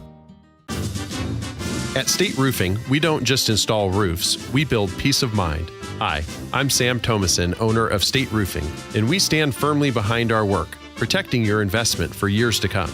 Backed by warranties that offer you protection, reliability, and trust long after the project. Take advantage of our zero down, zero payments, and zero interest today. Call 866-ROOF-ROOF or visit stateroofing.com for a free estimate. State Roofing, the best roof you'll ever need.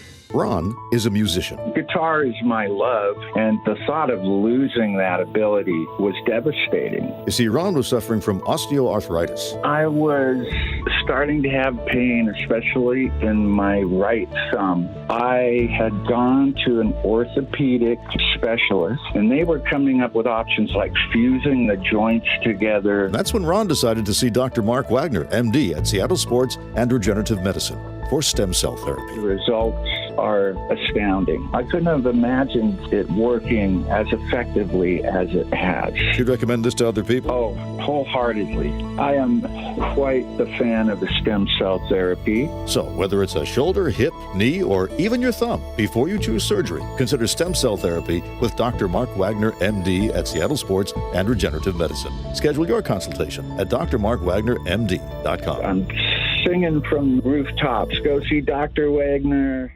Everybody likes free money. This is David at Northwest Safe. The best time to buy a safe is when the factory helps pay for it. Through April, factory rebates will save you hundreds on the Liberty Safe you need. Liberty Safes are better built, have the best warranty, and unlike their competition, are made in the USA. At Northwest Safe, we have more safes on display, unmatched service, and the best in-home delivery. See us online at nwsafe.com. That's nwsafe.com.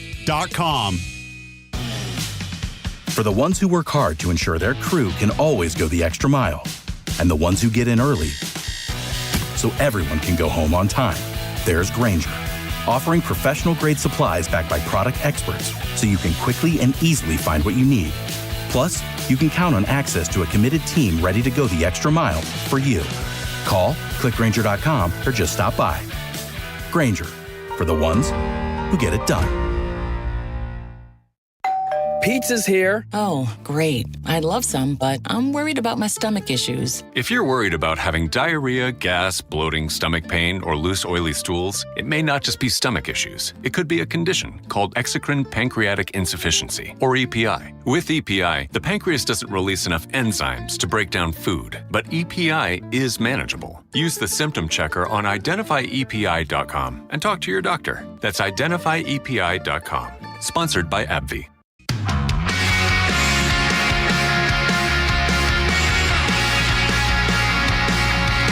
Welcome back to the Jason Rantz Show. Thank you for listening. There's a 16-year-old out of North Carolina, a high school student, who ended up getting suspended because he said two words.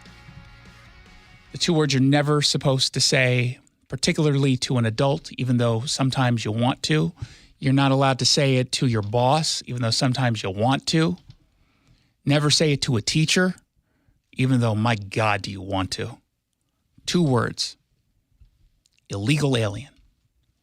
I said it on air. Do not report me to the FCC. I would never say that to you. Well, if you ever say that to me, be ready for not only a stern talking to, but probably your second strike. Okay? 3 strikes, you're out. So you watch yourself. He said illegal alien. Oh, my God.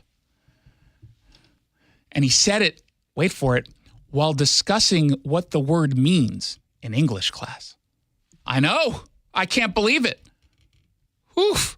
I would have suspended the kid too. How dare he? His name is Christian McGee.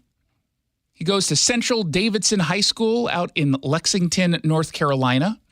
He got a 3-day suspension because he used that term in English class. His mother, Leah, or Lee, she said his teacher had given an assignment that used the word alien. And Christian asked, quote, like space aliens or illegal aliens without green cards? Oh, he shouldn't have done that. You know what you're told when you're unclear about instructions in school? Keep it to yourself. Don't say anything. Don't seek any kind of clarification. Just go with your gut. Another student reportedly took offense and threatened to fight Christian. I'm not going to say I should check on the parents of that kid, but is that possible? I'm kidding. So the teacher took the matter to the assistant principal, this according to the Carolina Journal. Eventually, his words were determined to be offensive and disrespectful to Hispanic classmates. So he was suspended. How is that disrespectful or offensive? Seriously, how? That's the term. It's almost like more offensive that they would assume that he was talking about them. It's like, I didn't say that, you know? No, but see, I don't even think that that's what they're saying.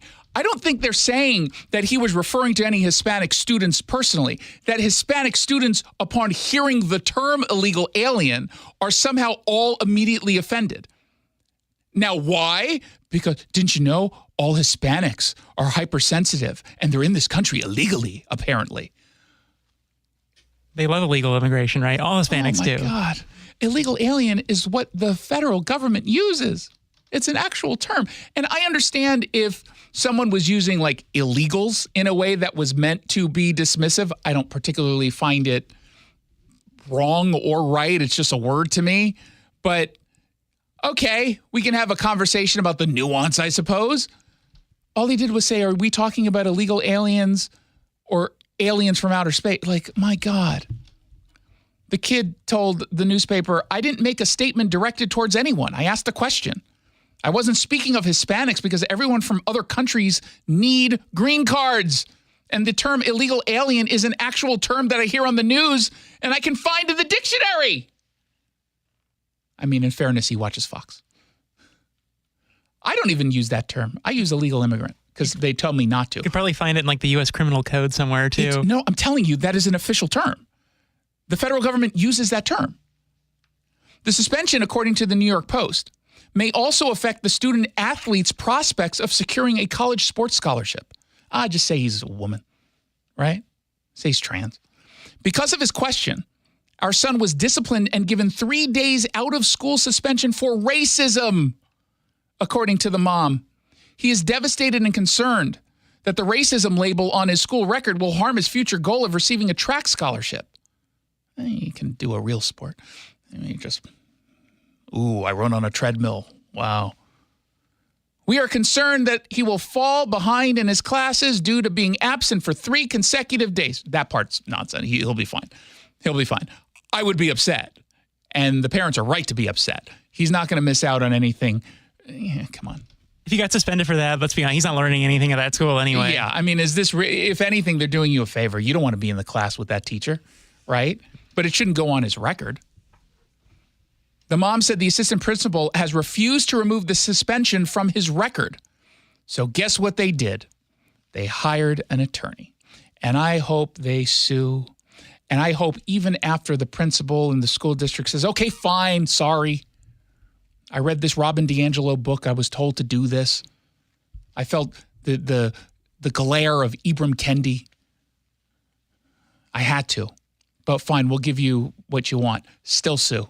Sue for emotional distress. Sue for what hostile environment. Whatever you can sue for, sue. Because you have to send a message, not just to this school and not just to this district, but all schools everywhere, that when you do things like this, folks will push back. That they're not going to sit back and take it, even if in the end you say, okay, sorry, fine. No. Because it shouldn't have happened in the first place. And that it did shows not just a reckless disregard for the student that you're impacting, but suggests you're probably making similarly dumb decisions and harmful decisions for other kids that we just don't know about yet. Not everyone, upon being the victim like this kid clearly is, not everyone immediately goes to the press. Sometimes they don't ever go to the press. They don't feel comfortable. They don't want to. They feel kind of like if they shine a spotlight on it, they'll get in even more trouble. It takes guts to speak out, especially when you're doing it on the record like this kid is. But I'm glad that they did. This is absurd. This is absolutely absurd. And how about this? You don't like that illegal alien is uttered in the classroom. I don't like that they said alien. That you don't have to say illegal. You say alien. Why is the teacher asking that? Like, what is that? They don't tell us what the assignment was. Also, if they truly think it's racism, doesn't 3 days seem a little light? Well, you can beat white supremacy out of a kid in 3 days, I think. Maybe, yeah. I mean, they gave a paddle and everything. It said, get to work. Beat the hate out of this kid. But little did they know he was a track star and he was able to run away very quickly. And they couldn't catch him. 1-800-465-8770. And it's that story that earns him a scholarship in college. He was able to run away from the paddle. 1-800-465-8770 for your texts. You're listening to The Jason Rantz Show. Hi, homeowners. Tracy here from Tri-State Roofing, your premier GAF Master Elite Roofer. As spring makes its way into the Pacific Northwest, it's time to assess your roof, especially if your home has seen many seasons. Check for telltale signs like missing shingles, moss growth, and gutters full of debris. Spot any of these? Well, it's Tri-State time. We're your 5-star award-winning Puget Sound roofer for 2 decades. As a locally owned rarity among the top 2% of the nation's roofing contractors, investing in us means we invest in your peace of mind. At Tri-State, we understand the importance of making things stress-free, especially with your finances. We offer great financing, including our 0 down, 0 payments, and 0 interest for up to 18 months on approved credit. With Tri-State, it will be done right the first time. Remember, I'm Tracy from Tri-State, and I stand by every project we undertake. Project now, pay later. At Tri-State, we got you covered. Tri-State Roofing, we got you covered. AM 770 KTTH is here for you. Be a part of the conversation. Imagine how bad it must be as a parent, be in a position where you can't publicly state any kind of disagreement with a teacher without fear of that teacher's wrath. Keep yourself informed through our social media. The president and his administration, his policies, I think that they have led in some ways indirectly to a lot of chaos, instability. Follow AM 770 KTTH on X, formerly known as Twitter. This is AM 770 KTTH. Security is a high priority these days. Does your home or business feel safe? Keep unwanted intruders out with Security Gate and Access. They're the experts in custom gates, access control, electric fences, and video surveillance for homes, neighborhood communities, government facilities, and commercial properties. Security Gate and Access can help you protect your family, customers, employees, and merchandise. Safeguard what's most important to you. Go to sgawa.com. Protect, secure, and deter with Security Gate and Access. Jason Rantz here with our local tax expert and advocate, Greg Nunn from None Better Tax Resolution. So, Greg, the IRS originally put a hold on sending out notices for older tax years because of COVID. But now they're going after older cases very aggressively. The IRS is now sending out notices, and they're very aggressive, and they're scary. They say notice of intent to levy. And that means, taking your wages and that kind of thing. Act on it as soon as you get that first notice. I can't express enough. If you get a notice of that nature, make sure you get professional help. If you've received the CP 504 notice from the IRS, do not ignore it. The next notice will be the final notice of intent to levy.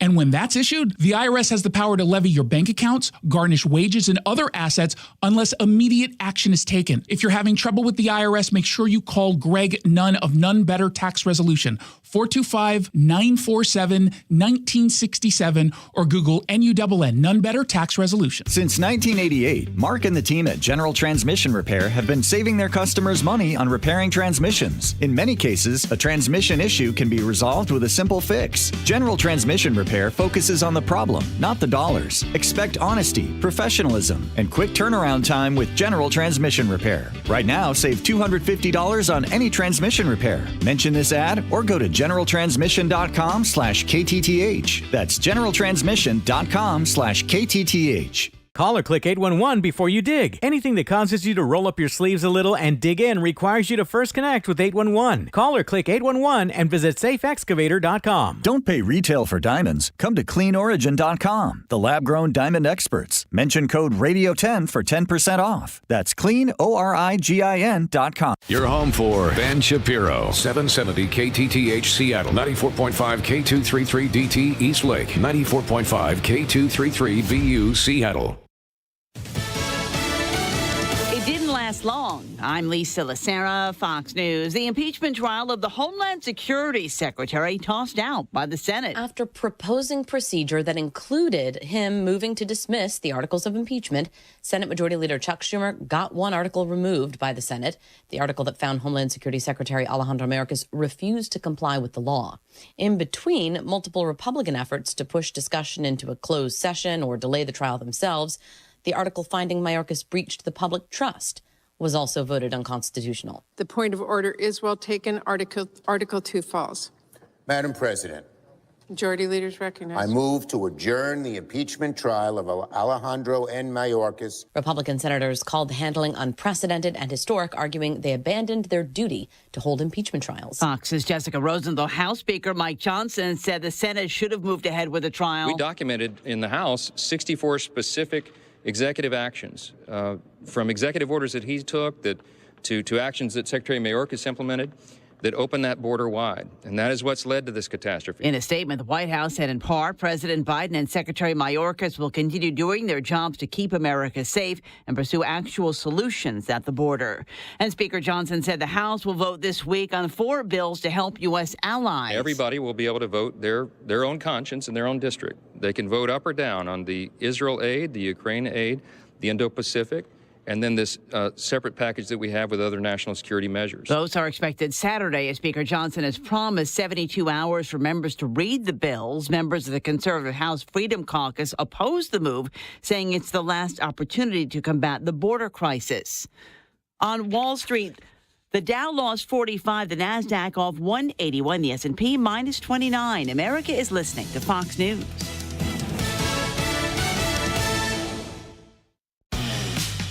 For the ones who work hard to ensure their crew can always go the extra mile, and the ones who get in early so everyone can go home on time, there's Grainger, offering professional-grade supplies backed by product experts so you can quickly and easily find what you need.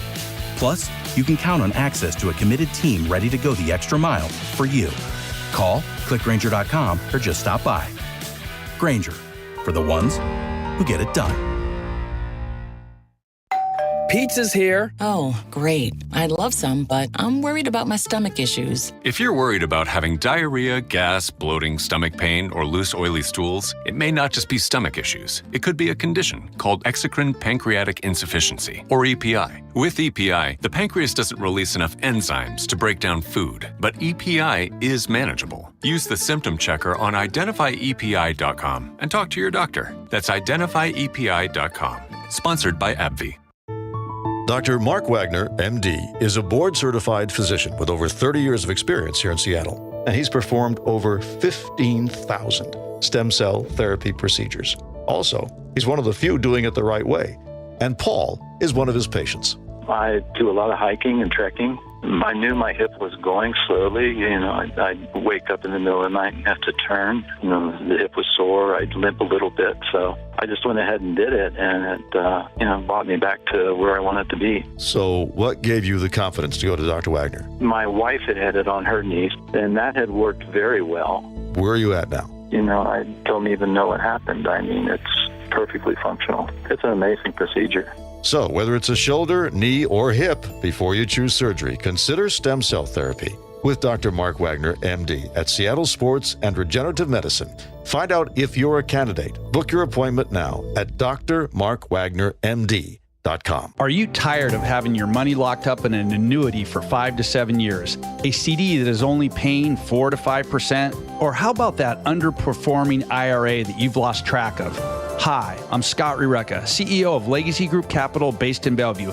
Our Legacy Northwest Fund is a 9% fixed income fund that only requires a 2-year commitment, and we are now opening our flagship fund to new investors. Legacy's Northwest Fund has had excellent performance with 0 investor losses for 16 straight years. I challenge you to find a better fixed income opportunity in the marketplace today. Come join the over 1,000 local investors with over $200 million invested. Legacy's Northwest Fund is now open to new investors and paying 9%. Invest smart, invest local, invest with Legacy Group Capital. Visit LegacyG.com. LegacyG.com. Legacy's Northwest Fund is available to accredited investors only and paying 9% APR. Terms and conditions at LegacyG.com. Hey, it's Jason Rantz here for the law offices of Harold D. Carr. If you've been in an accident, it is important to reach out to Harold Carr and his associates because, look, we know that being in an accident can be not just scary, but frustrating. You're dealing with a driver who doesn't want to admit that they were the ones responsible for the accident. You're dealing with an insurance company that might tell you that they're offering you a really generous settlement when it's not generous at all. That's why you go with Harold D. Carr. His website is haroldcarrattorney.com. Carr is spelled C-A-R-R, 2 R's in Carr. They deal with auto accidents, wrongful death. They handle the insurance companies so you don't have to. You can actually focus on your recovery while they focus on lost wages, repair costs, hospital bills, and everything else you might need. Head on over to haroldcarrattorney.com. There are 2 R's in Carr. haroldcarrattorney.com.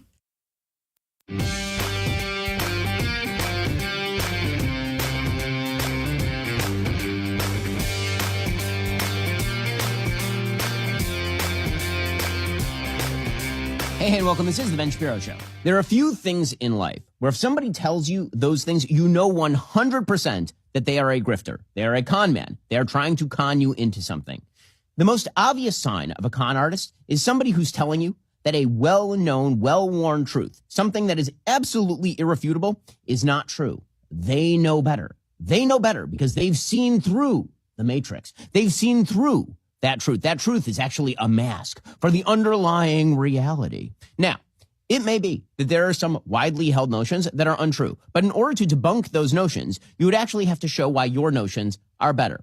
However, if you are the kind of person who suggests, for example, that hard work is useless, I have a better way. That better way is going to earn you fast money without a lot of work, without getting yourself educated, without putting in the hours, without developing a skill set. That person is conning you. They are lying to you. If somebody were to tell you, for example, that there is an easy way for you to get absolutely fit with no exercise and eating trash, that person would be lying to you. That person would be conning you because obviously you need to eat healthy and do exercise if you want to be in shape. And the biggest one of all, and has been held true by pretty much every griftery movement of the last couple of centuries, is the idea that you should not get married, that marriage is bad for you, that somehow marriage is going to ruin your life. Now, there are a lot of problems with the current legal structure of marriage.